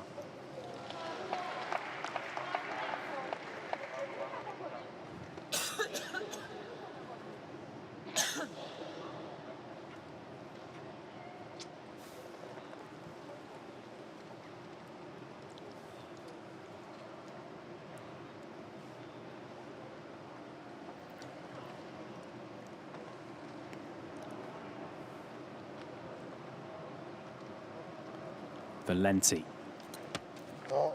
And that was pinpoint in a really good position in his box to get up close to the jack.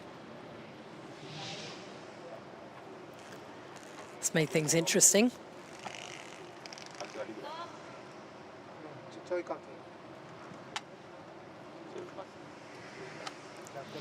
Looks like any efforts to take that red out would take the blue out as well. Hiroshi Takayuki is in the best spot to respond in his box, the 37-year-old. He has a wealth of experience, having been at 3 Paralympic Games as a boccia athlete. Could put in a lob here.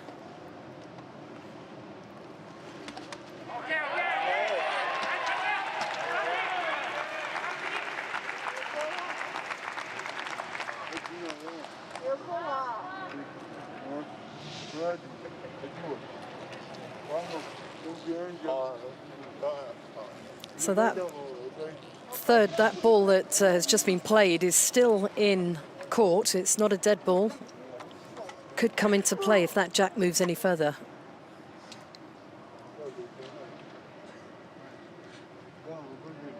Yeah, it's moved up close to half a metre, I would say, in this end.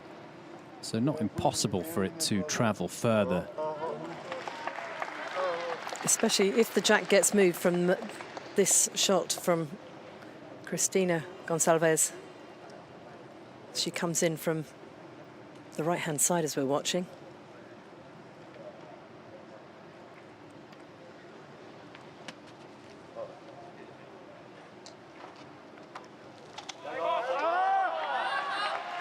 So no contact on the ball.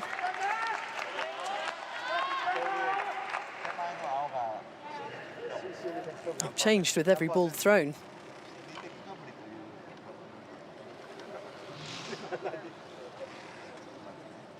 Well, Gonçalves' time as a para-athlete in boccia goes all the way back to Athens in 2004 when she won, as part of this event, the gold medal. Remarkable that all these years on, 17 years on, she's in the hunt for a spot again on the podium. 4th ball for Japan, 2.5 minutes left for them in this end, so lots of time for their 3 remaining plays.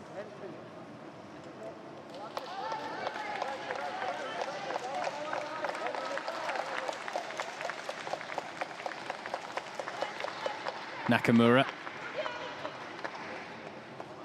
with his 2nd ball. Is he going to go for some sort of smash attempt?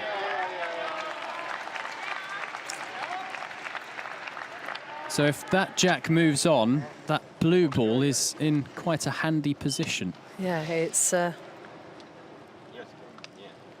got its part in this end, that's for sure.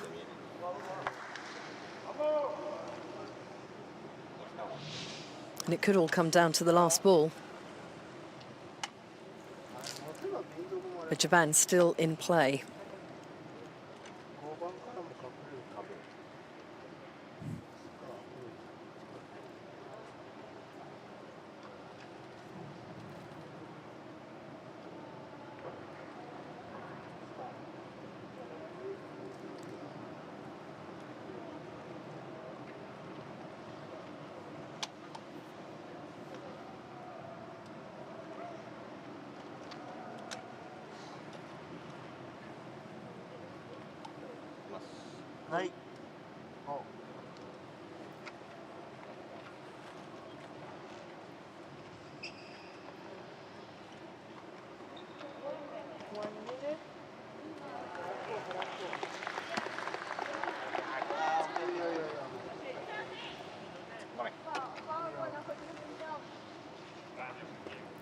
That red ball's still scoring.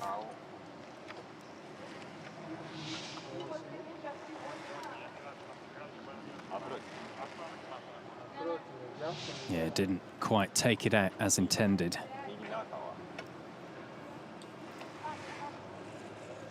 did push off, but not with the move, you know, the pace that they were looking for there. To move it on from Hirosi's position, he would really need a lob shot to get around the balls that are in front of the jack, to push it towards that collection of the 3 blue balls. And it just skips through as well. And we're in a similar position, aren't we, to the previous end, where Portugal have 3 balls now, and I'd say definite point. I think that's looking likely. I think the calipers Yeah. might be needed at the end of the end, as it were, if it stays like this. But when you've got extra balls, when you've got the balls still to come, balls to throw, you really do have the upper. There we go. I think they just want confirmation, don't they, that they have the point before they take any potential risks to go for more. Yeah, it's a disaster if you're going to score and then you, by trying to be a little greedy, maybe take out your scoring shot.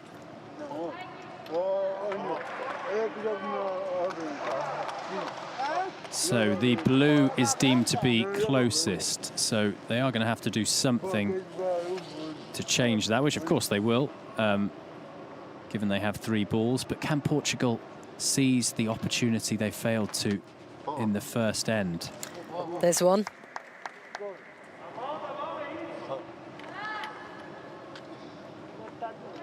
That's 2. Oh, that looks like 2, yeah. Yeah.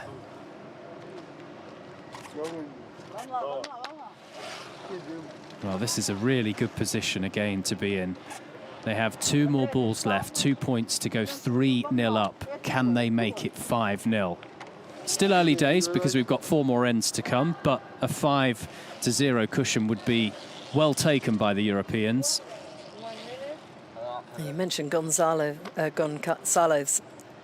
at the 2004 Paralympic Games. That's Andre Ramos would have been 4 years old. He had a beautiful line, but he just went wide of the jack. Just overcooked it a bit. He'll be disappointed, Ramos, with that shot. He'll take the 2.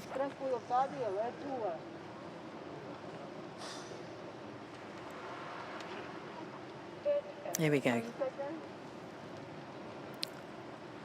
Valenti also has good sight of the jack. And the lob travelling on a little too far as well. Not enough to make it more than the 2 points. I think Marie Herbert's just going to be absolutely sure, but it looks as though it is a couple of points extra for Portugal. Let's keep it interesting, shall we? It's a bronze medal match. Don't want it to be too simple. Japan's captain Sujimura on court alongside Valenti, just to be happy that the decision is correct.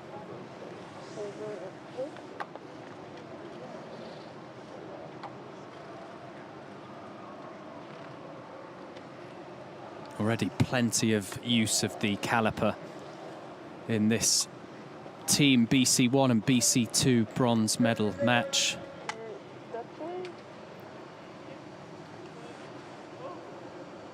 So much precision required.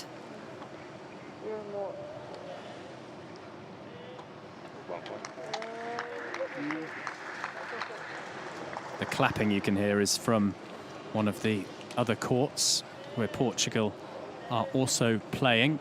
And it's not going very well in their BC4 bronze medal match. They're 4-0 down to RPC in the 3rd end, so slightly quicker that one, with the pairs, of course, only having 2 players involved.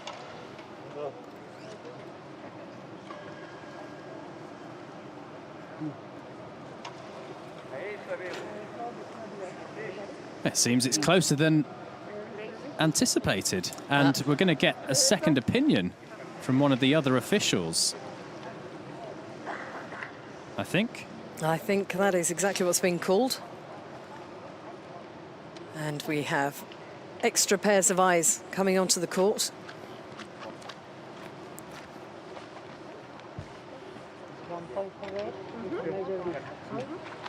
Okay, which one do you want me to check? I first measure the blue because I think the blue is more slow. An important moment for the host nation. Every point can matter. So there's no way it should be taken lightly.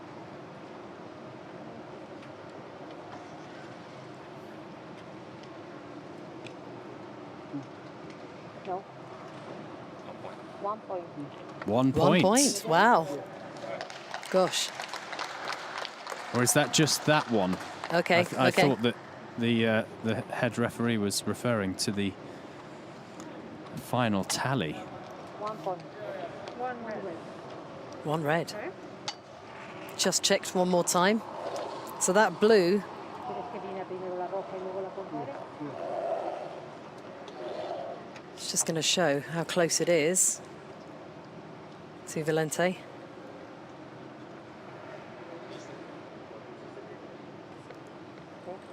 God, that's fractions of millimetres, isn't it?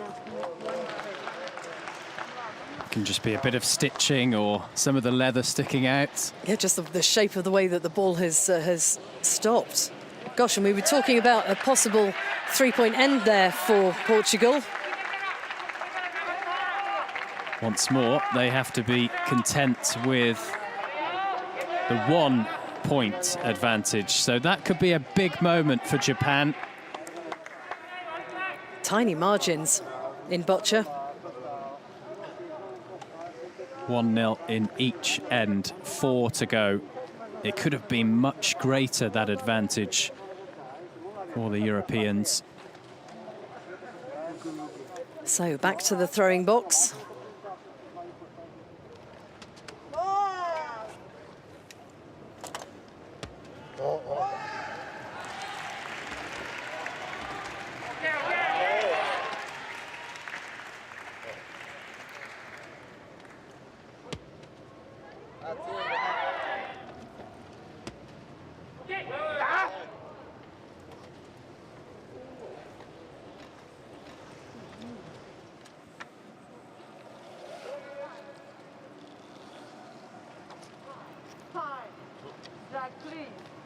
So Ramos will set the jack. What does he feel like? Long or short?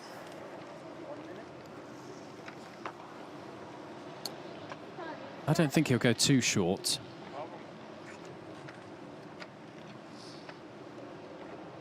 It looks as though he's aiming to his right. Sorry, his left. What? Right of the court as we look at it. Yeah, he has put some depth on that. When you play from that central position, you do have the option of playing the shortest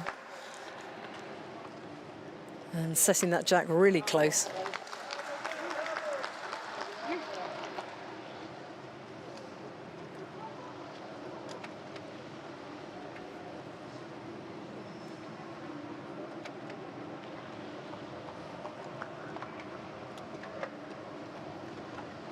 Will he go for a placement shot here or a more defensive attempt?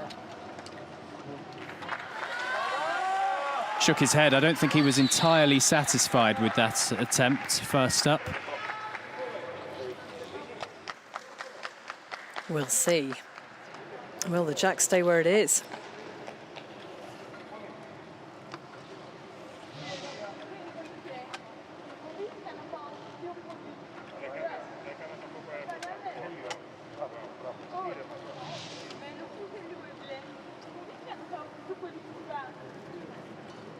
Getting to see almost the full length of the court. It's been very tight at the top end.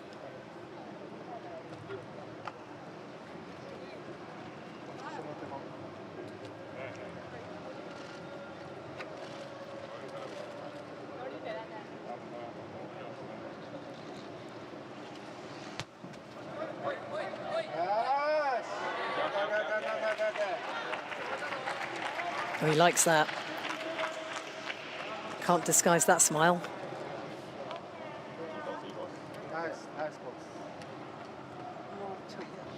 First use of the tape measure in place of the caliper.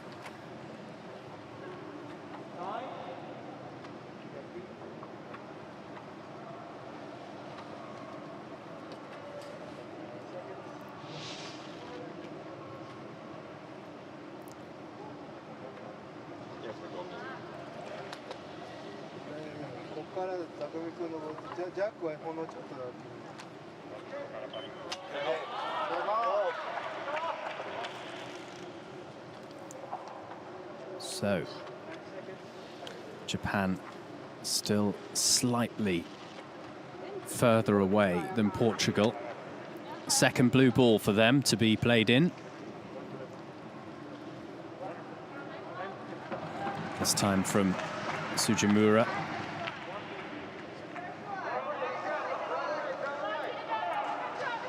He made his debut for Japan at the Asian Para Games in Guangzhou in China in 2010.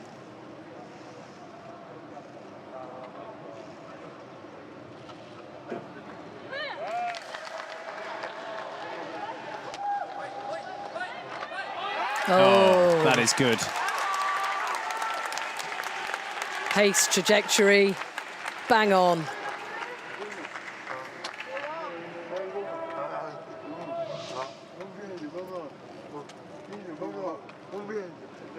A little bit of spin as well. Just slowing the ball up nicely.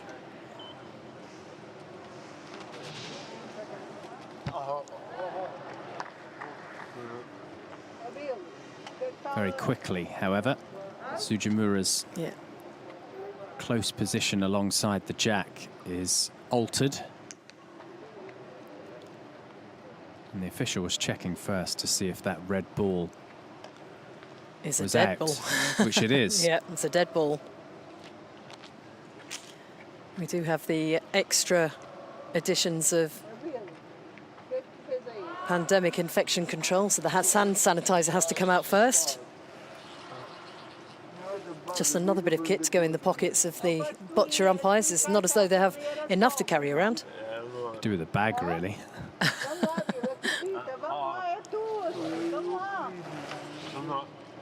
Probably need a rucksack if they keep adding equipment to it. Gonçalves, as well as taking part in deliberations regarding this third Portuguese ball, trying to get them going a bit as well. Support-wise, her two teammates, Valenti and Ramos. It is Valenti who will attempt to put the advantage back with the Portuguese.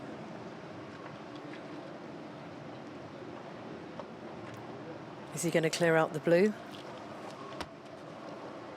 No, it's more placement, isn't it? Oh, yeah. Yeah. And all change. Portugal are now closest after that effort from Valenti. No calipers required.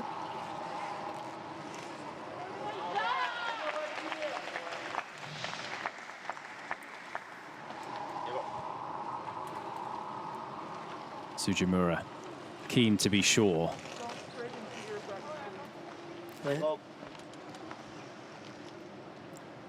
Making sure they are inside the throwing box.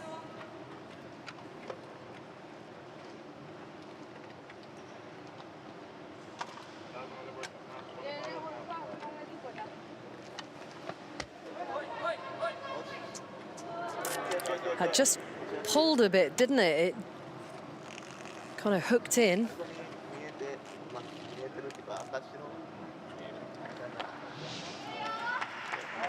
It was going straight, but then just faded at the end there.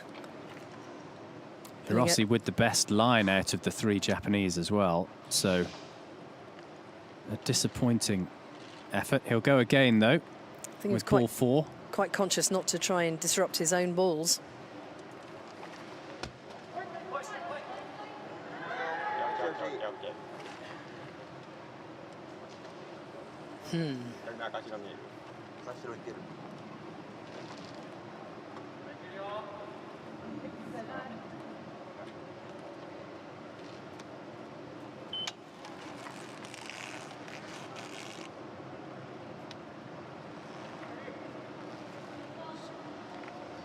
all quiet around Ariake Gymnastics Centre, despite there being 3 courts with action at the moment.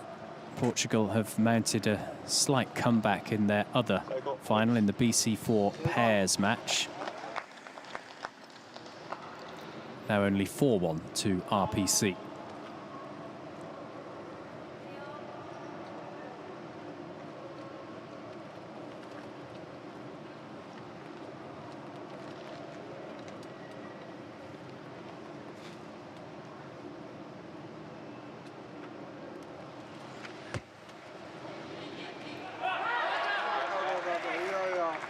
Again, good trajectory.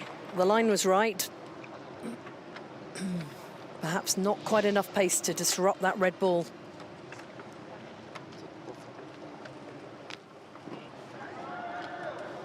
It's like someone's nailed it to the surface. Still seems the red is closest fractionally.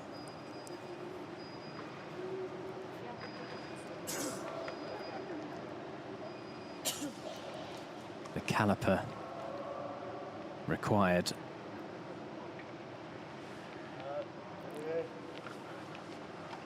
Japan with those 5 blue balls in play. Portugal have only had 3, one of them a dead ball.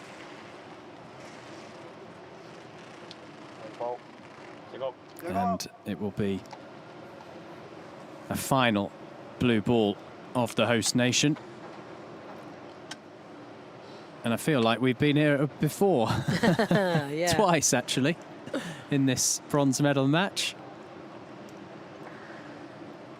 Will it be 3rd time lucky in some senses for Portugal in terms of being able to really push on ahead? What can Japan do with this final ball? And it will be delivered by Sujimura. There is a lovely gap if he can get up and over and into the space.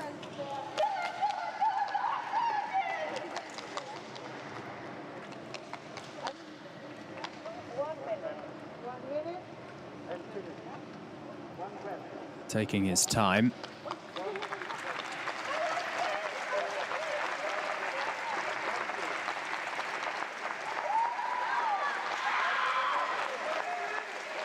You can hear noise from an adjoining court, which means extra concentration required. And that's a really good shot. A really, really good shot with the final ball. Pushing on.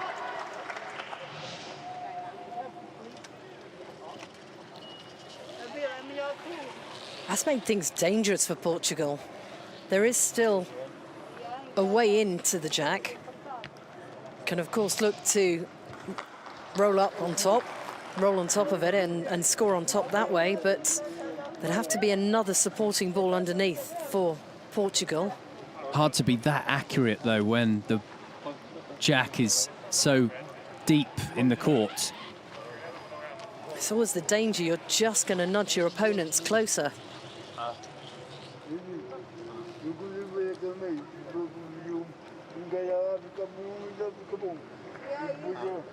If this end was to finish right now, it's actually hard to tell if Japan actually have 2 points. They could be level. Obviously, there's 3 more balls to come from Portugal, but they really turned that around at the end, the Japanese. Absolutely.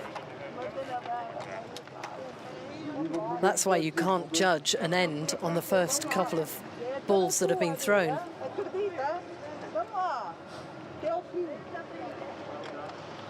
And it makes for great television.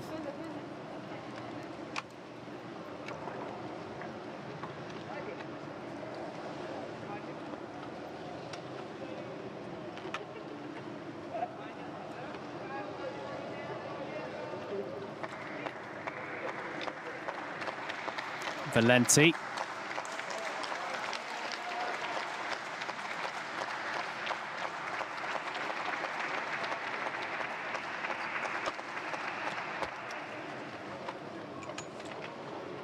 Well, he's in the mix, but still it is advantage Japan.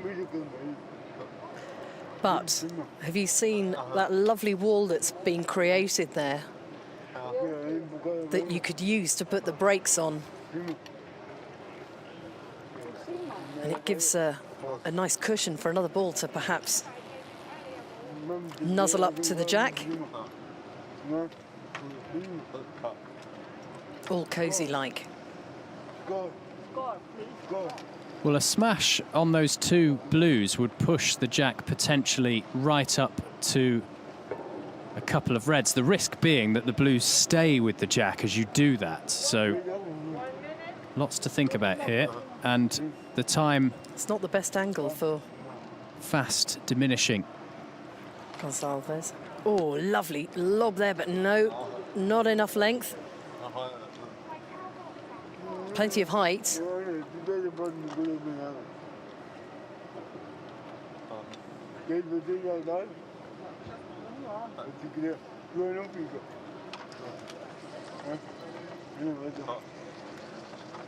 Well, they've got 2 balls to go and only 30 seconds.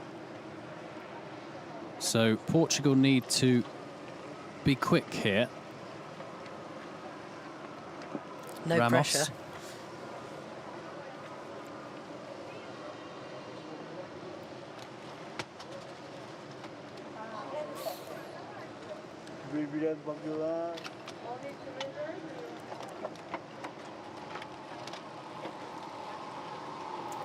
Closer inspection required.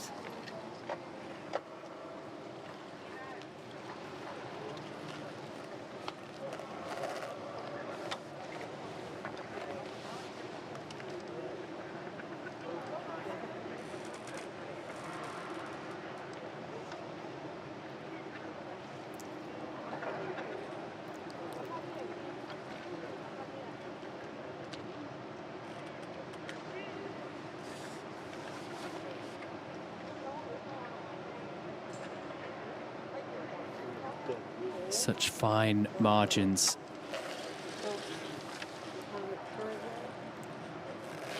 Marie Herbert called upon quite a lot in this bronze medal match.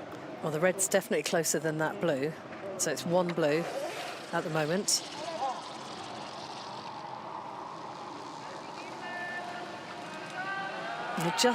It's the angle of approach for this last ball.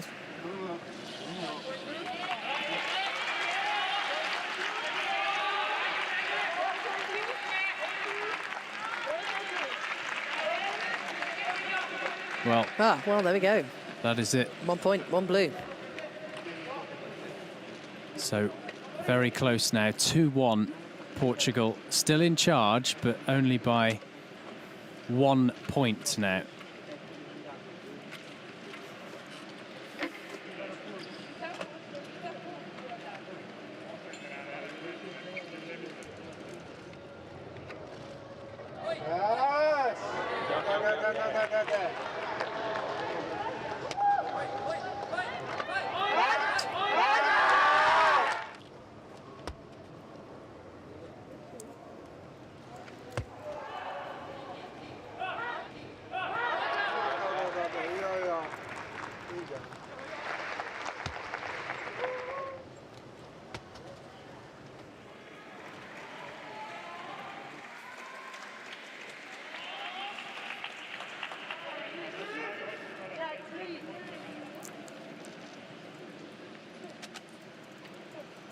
Okay, the jack is being set from throwing box 4 for Japan.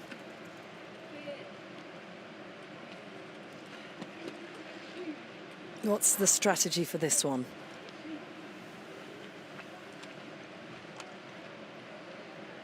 Nakamura just backing off a little before setting up.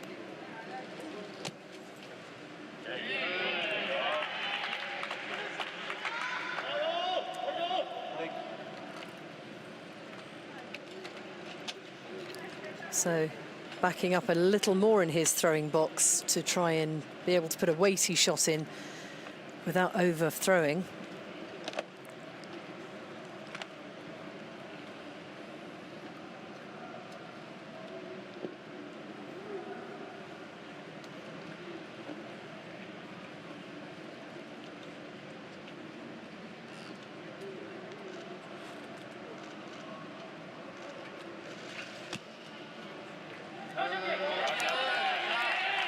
Side by side.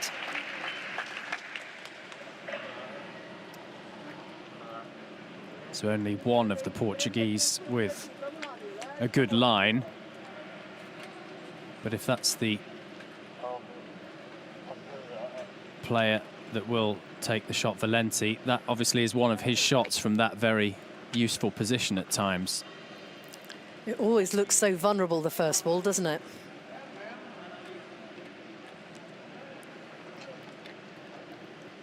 And that one, I feel, is a little vulnerable as it sits there.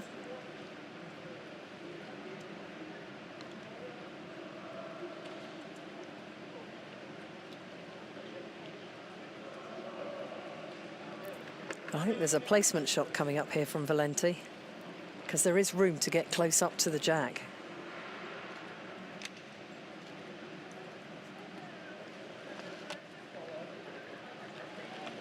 Side by side. It's like the French flag. Or the Netherlands.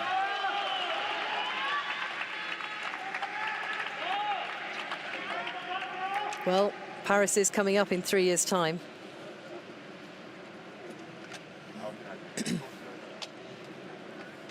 You wonder if at Paris, Sujimura will still be in contention to win medals, as he will, by the looks of it, play in the second Japanese ball. Or will it actually be Nakamura? Yeah, I think Nakamura's going to have his second ball of the end.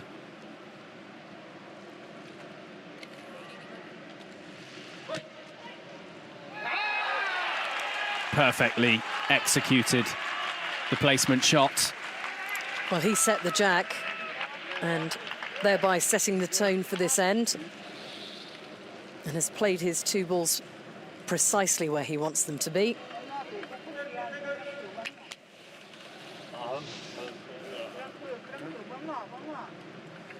And you mentioned the angle that two of the Portuguese players have. He's kind of closed out the jack on them.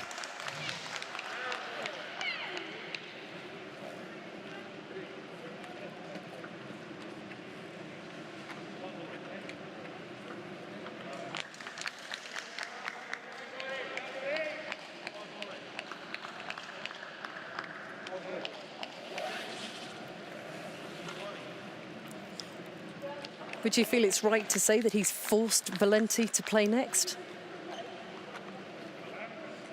Yeah, because otherwise his teammates would have just been in a position where they'd have had to have gone for a lob or an explosion, really. Unless they were playing further ahead tactically, going around the crowded four balls. The smash not really coming off there.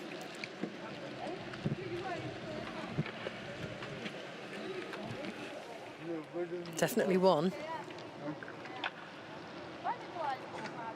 Very, very tight, this duel for bronze. As we approach the halfway point in the fourth end, 2-1 Portugal leading against Japan.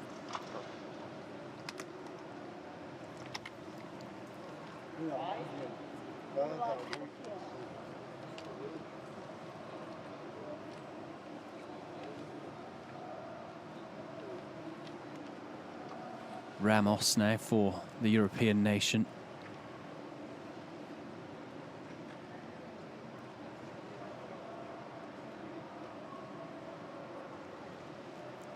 Tucking his right foot around the front wheel of his chair to give himself an extra bit of leverage.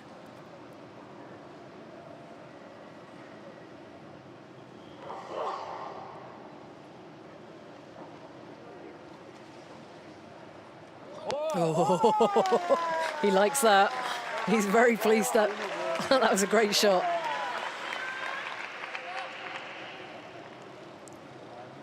What a peach. Definitely a case that the red ball is closer now to the jack.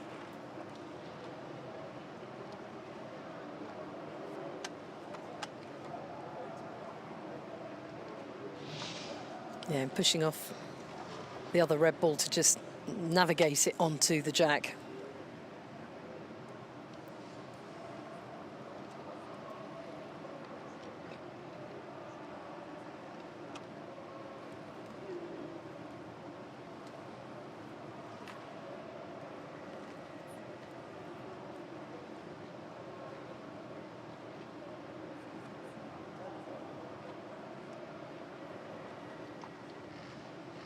Sujimura.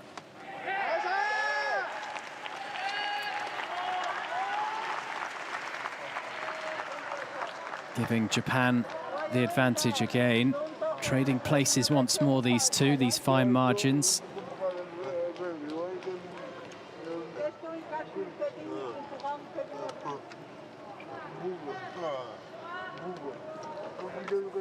A real concentration of balls on the court at the moment.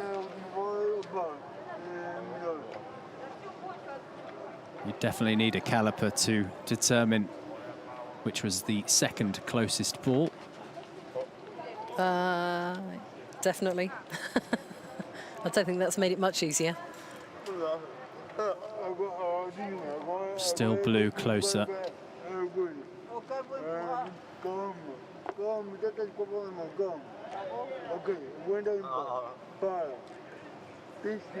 Is there potentially appetite here for a push-on shot with that red that is closest to Cristina Gonçalves? Yeah, listening to advice there from Valente. That's a big frustration. miss. So much experience at this level as well. She knows when she's missed an opportunity.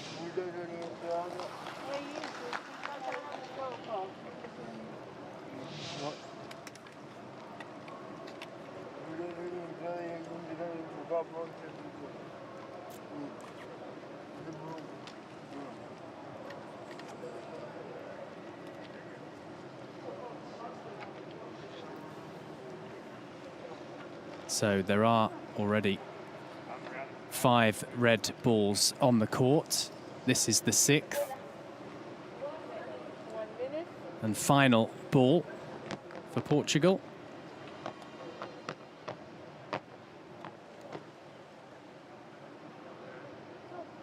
His first ball, Ramos, was a real peach of a delivery. Gonçalves leaning in.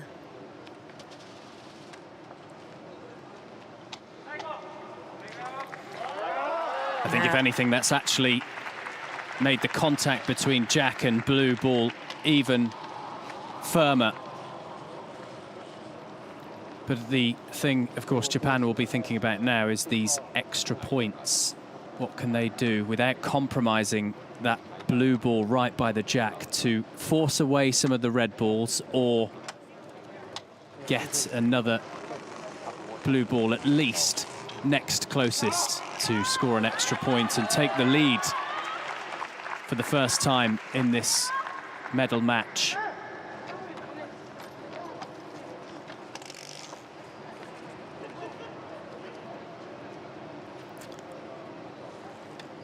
We could see such a turnaround. Hiroshi Takayuki of Japan getting ready for this shot.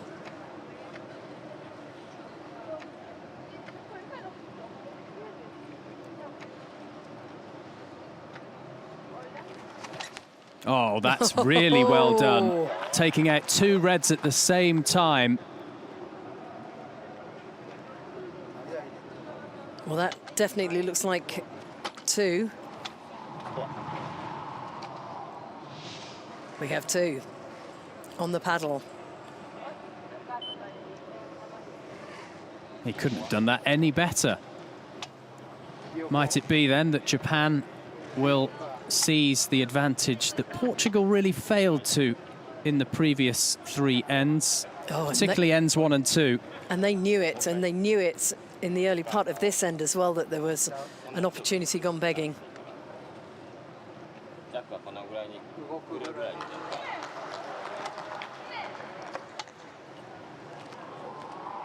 Japan will still be wary of those 2 red balls.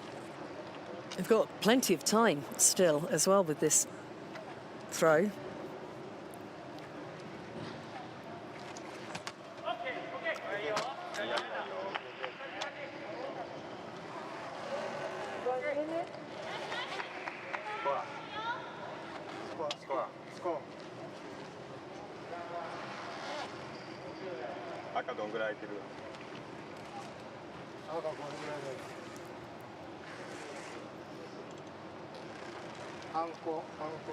Final ball.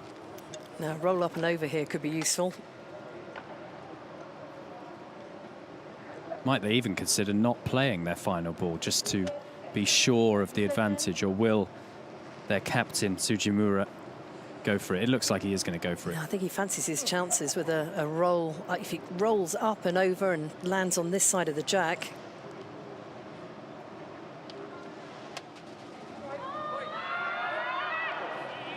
I don't think it'll be enough for the extra point.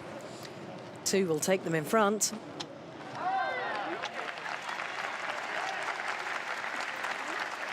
Yeah, definitely 2. Which means that Japan have turned this final around, and in a timely manner too. 3-2 they lead with 2 ends remaining, taking control right at the business end of this tussle for a bronze medal. See the Portuguese coach rushing in for a quick chat in the 1 minute it takes to turn around between ends.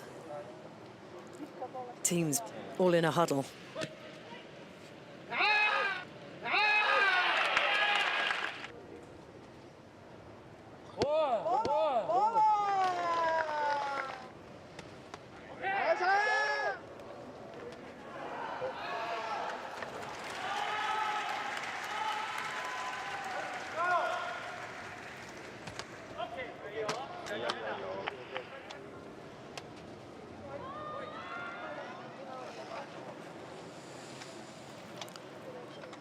Well, this could go any way, this match, couldn't it?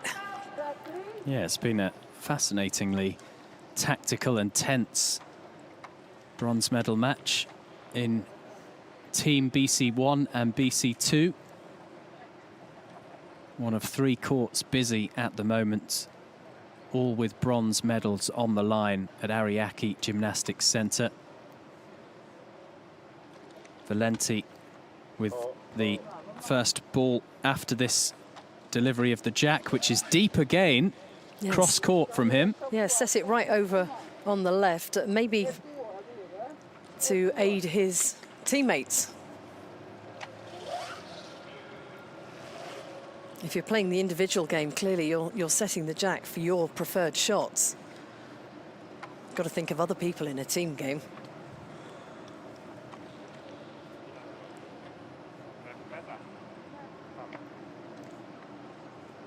Deep breath. It's only a bronze medal match. Massively important.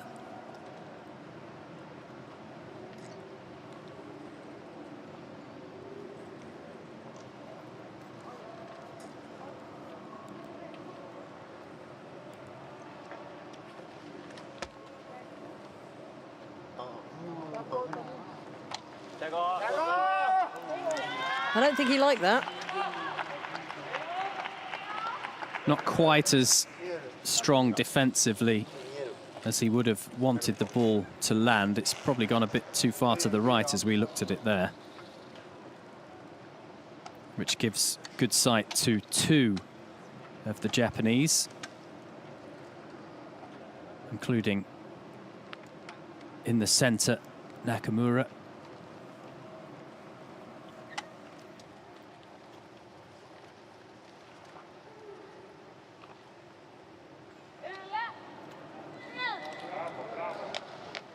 It will be Nakamura Takumi to go first for Japan.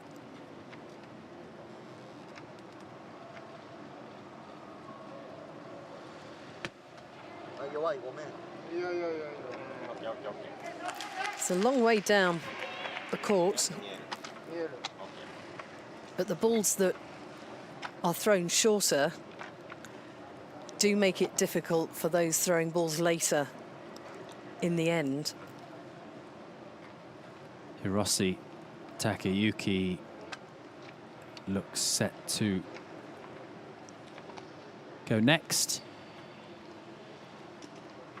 Hard to know sometimes because Nakamura is always busy on the edge of the court, always lining himself up and getting himself ready, taking those sort of almost like dummy run type shots, isn't he? Well, he's visualizing like every athlete and para-athlete does, visualizing how they want their throw to finish, want to know what the outcome's going to be. They're already seeing it before they get the ball in hand. Already a much more open end with the balls much further away from the jack than we saw in the previous end.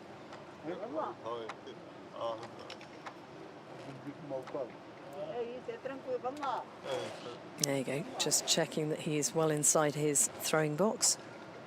Well, the box in the last end would have been ample space for the concentration of the balls with the jack. It was so tight.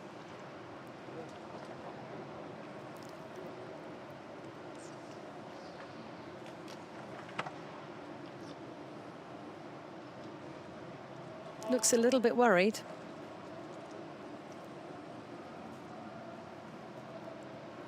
Maybe frowning with concentration.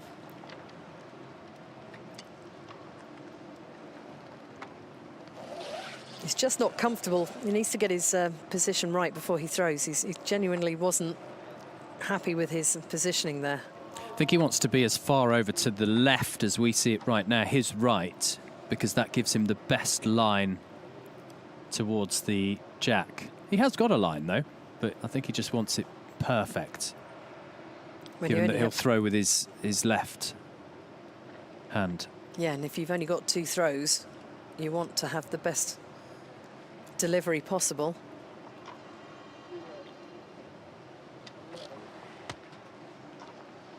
Oh, that is a really, really good placement shot. Well, that was worth all the adjustments just to make it comfortable, because he's pulled off the delivery he wanted.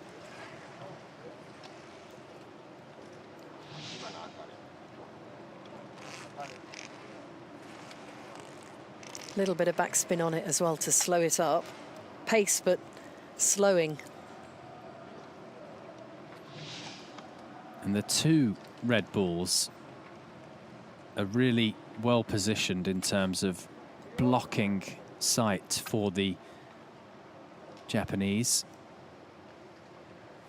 Sujimura to respond.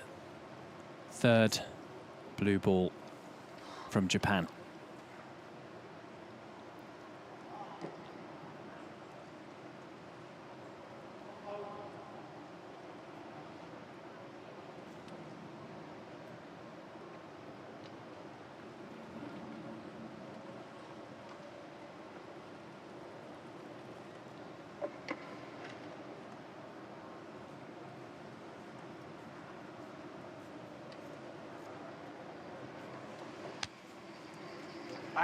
Oh, it just edges the red ball onto the jack.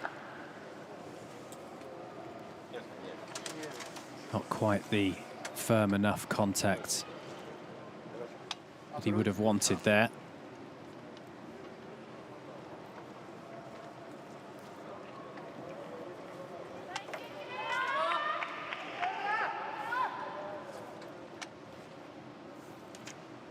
Hiroshi, one of the older Boccia players.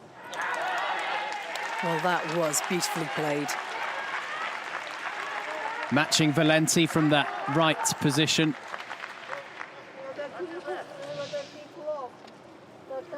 And the advantage switches from Portugal to Japan.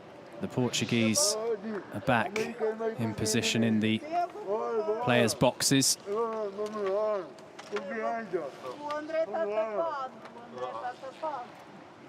And just by going past, they kind of protect the backside of the jack as well. Should it move, there's a possible scoring ball in play.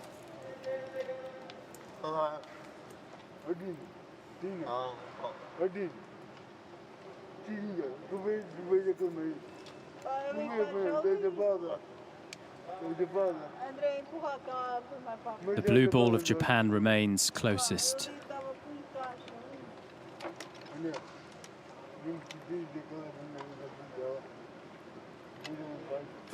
Going through their options.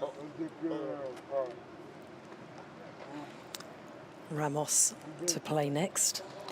There's a slight space between a red and a blue that Ramos can utilise potentially to get as close as possible with this latest Portuguese ball to the jack.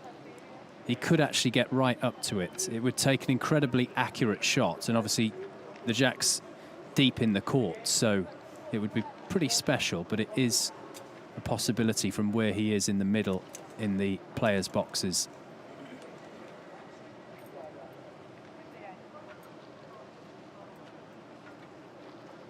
It would have to be a wonderfully placed shot.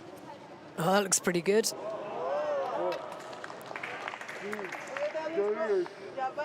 No, pushed the jack a little too far forward. Yeah, just too far to the left. But the good thing is, there's now a greater number of red balls all in the vicinity of the jack.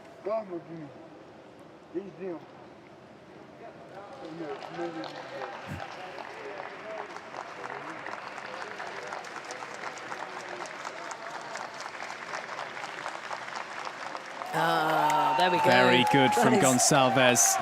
Takes that one out of play.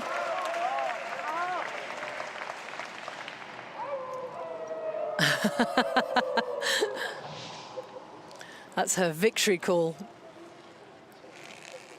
Not there yet.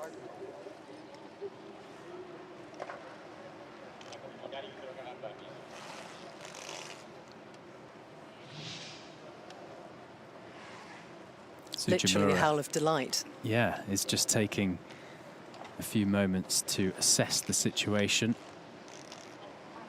With 2 balls remaining, still 2.5 minutes for Japan, so no massive concern on the timing front.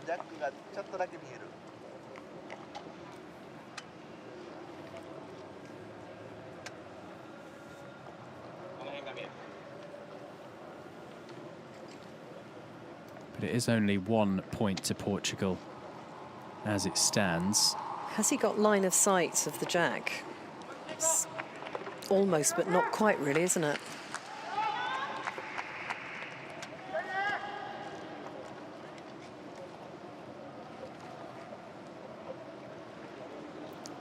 Be handy if you were left-handed at this point. See, Nakamura knows what he would do, but it's down to Sujimura.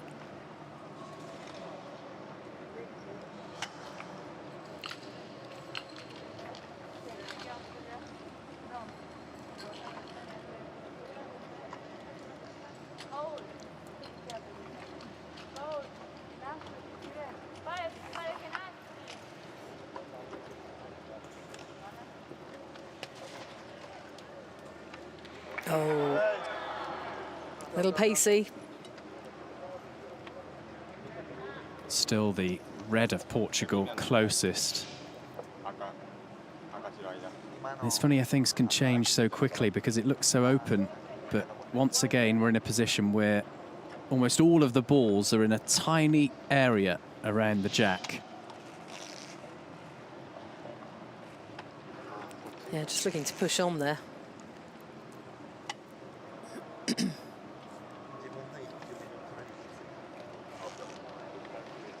Nakamura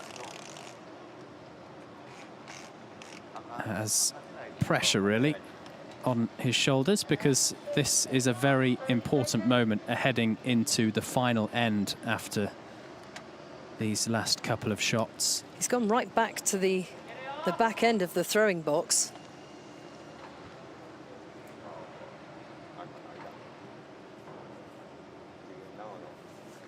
10 seconds for him. And he likes to go through the motions, so he's going to have to be quick.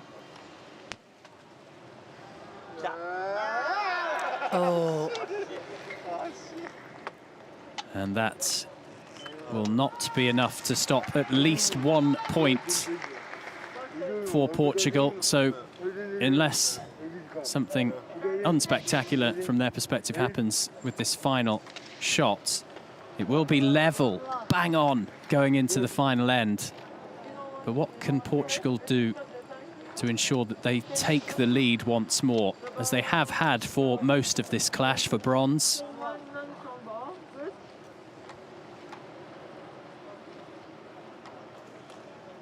Just having a little tally up.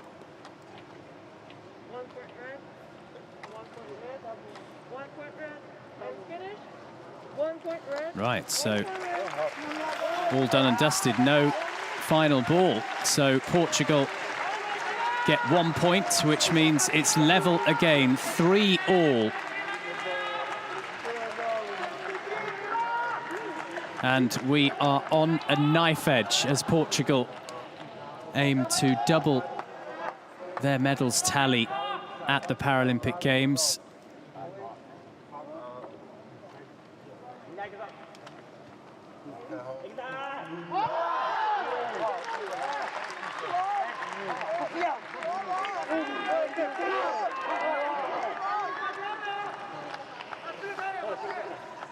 There is so much riding on this. Japan wants another medal to add to their fine collection so far. Portugal would love a second in total in Tokyo.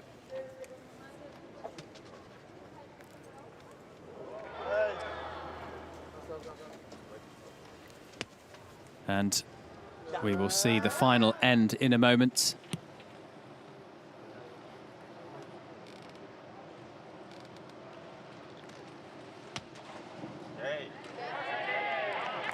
So it's just...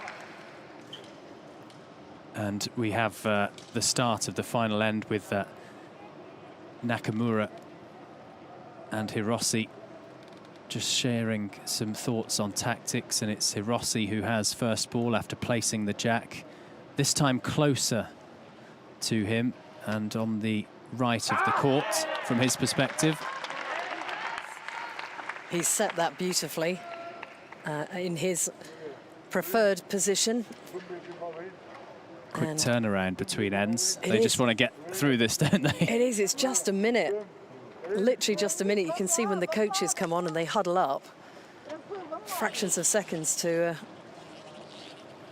share their thoughts.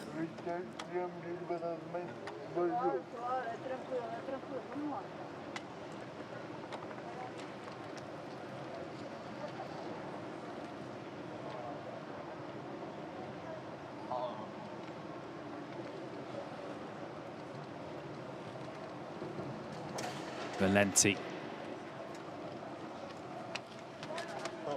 pushing on the jack.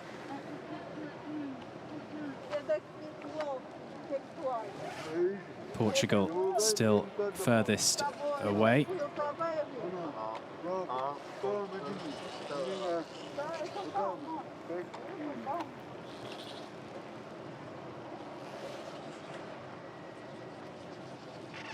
Gonçalves just getting herself into the optimum position before putting the brakes on.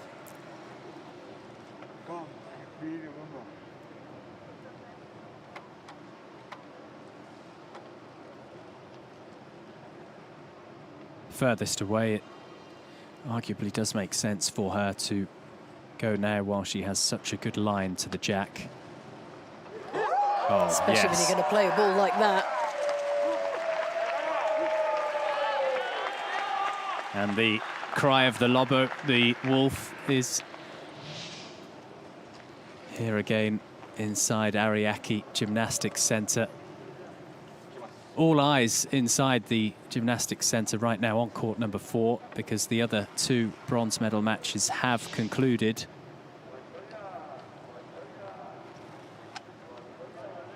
Medals for RPC and Greece. So Portugal unsuccessful in one bronze medal match that's finished in the last 20 minutes or so, and a change for Japan. Fuji Yuriko has entered for this final end. The 48-year-old Japanese, she won a silver medal at Rio in the team BC1 and BC2 event. Taking the place of Nakamura. They're both BC1 players, and there has to be a BC1 player on court in the team competition.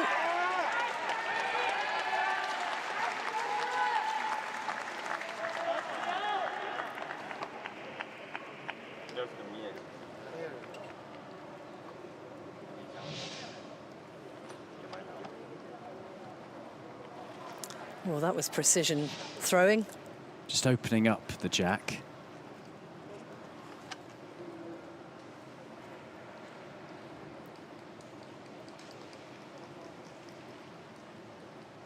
A nice close shot for Hirose, surely a placement. Placed wonderfully, right up alongside the jack. Interesting tactics from Japan, making a substitution in the last end, potentially the last end. 3 apiece.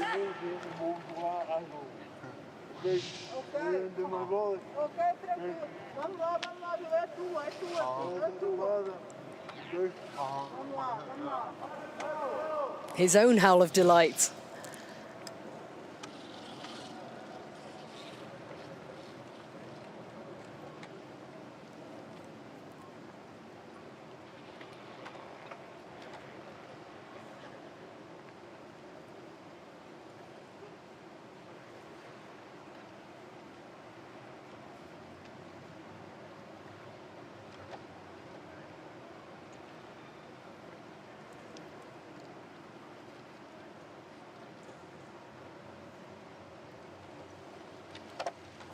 Valenti once more. Oh, tips his head back in. Disgust is a strong word, but you can see him thinking that's not what I wanted.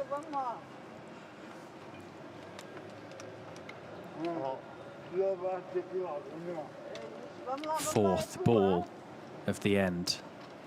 Potentially their third last of this bronze medal match, and Japan are in charge with that blue ball right up close still to the jack.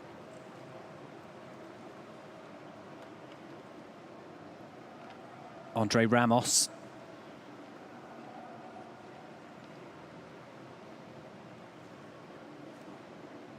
Big shot for the Portuguese.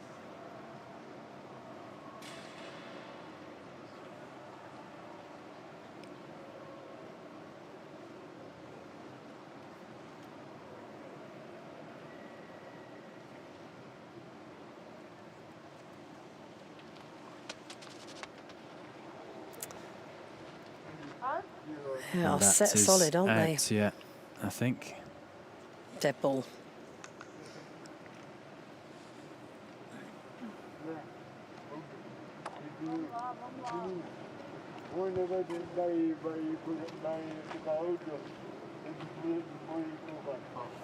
So, fifth ball now for Portugal. They have to make this one count. Ramos has gone further back in his player box. We need some fancy footwork from this football fan. If he knocks both the blue and the jack on, there's potential for the jack to go closer to that red ball. Not enough disruption. Just the faintest of movements between the jack and the blue. It's like they're tied together. They're kind of, the weight of them keeping each other together.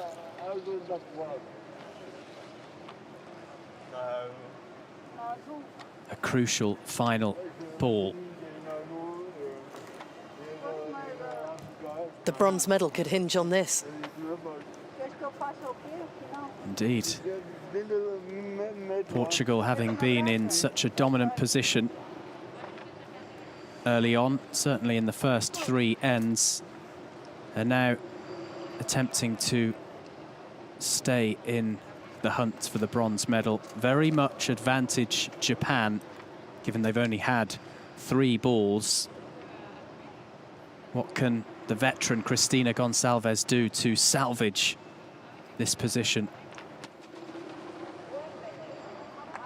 Oh, we'll have to take a look at that close up. It looks like it's still the blue closest to the jack, but a really good attempt. Yes, it is the blue. So it is the bronze medal for Japan. Whether or not they wish to push on and see out the end is up to them, but they have, as it stands, secured the bronze medal based on what is in front of us at the moment. A few more Japanese have crept in. Are they happy to just take it, or do they want to play out the remaining shots and add an extra point or two? Have the balls not thrown? It doesn't look like they're quite sure. Maybe Fuji Yuriko just wants to have another go because she's only come on for this end.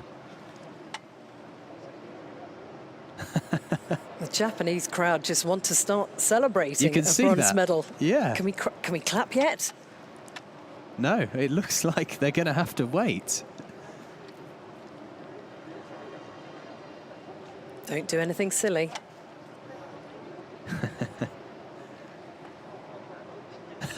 Maybe a reconsidering from Fuji. Digging deep.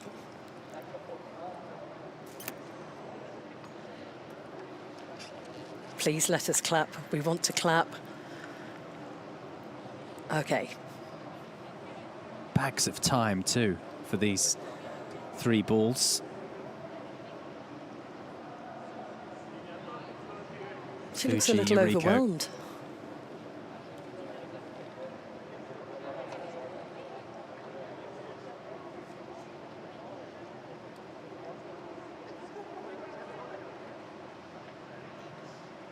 Silver last time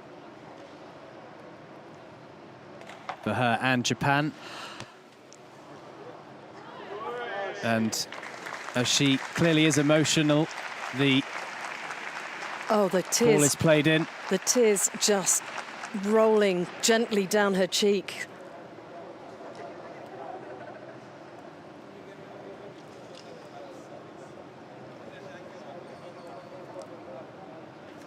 Of course, never in all her years has she been involved here at a home Paralympic Games, so a very special moment for Fuji Yuriko.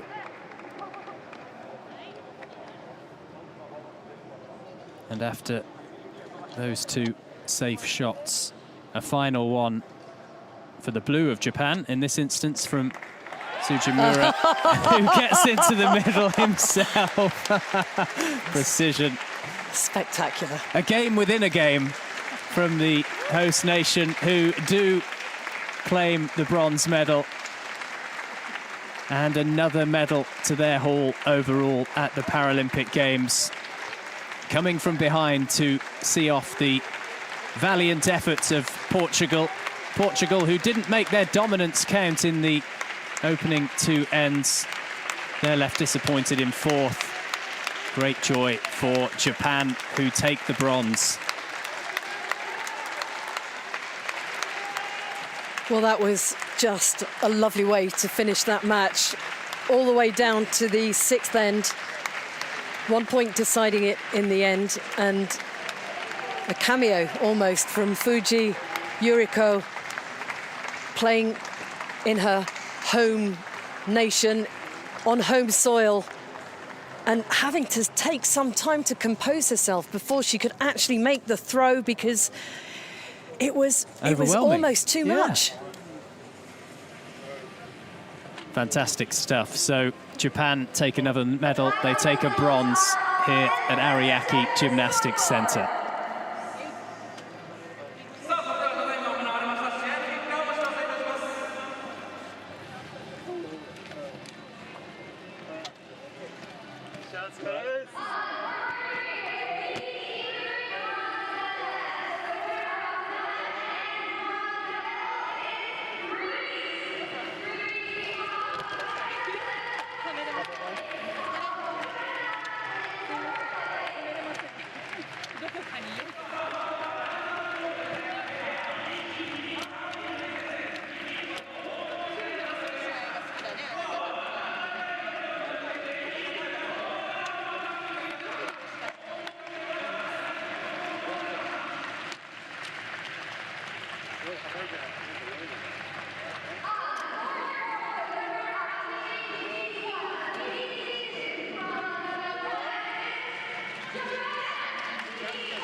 More great scenes as the victorious Japanese line up for photos and to take in the applause from their fellow team members in Boccia.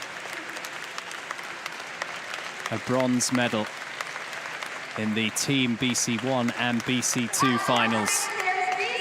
And what an opportunity for all the people that have been working at this fantastic Ariake Gymnastic Hall to celebrate success for Japan in the bronze medal match. So mighty is the mascot of the Paralympic Games. Mighty fine performance from Japan.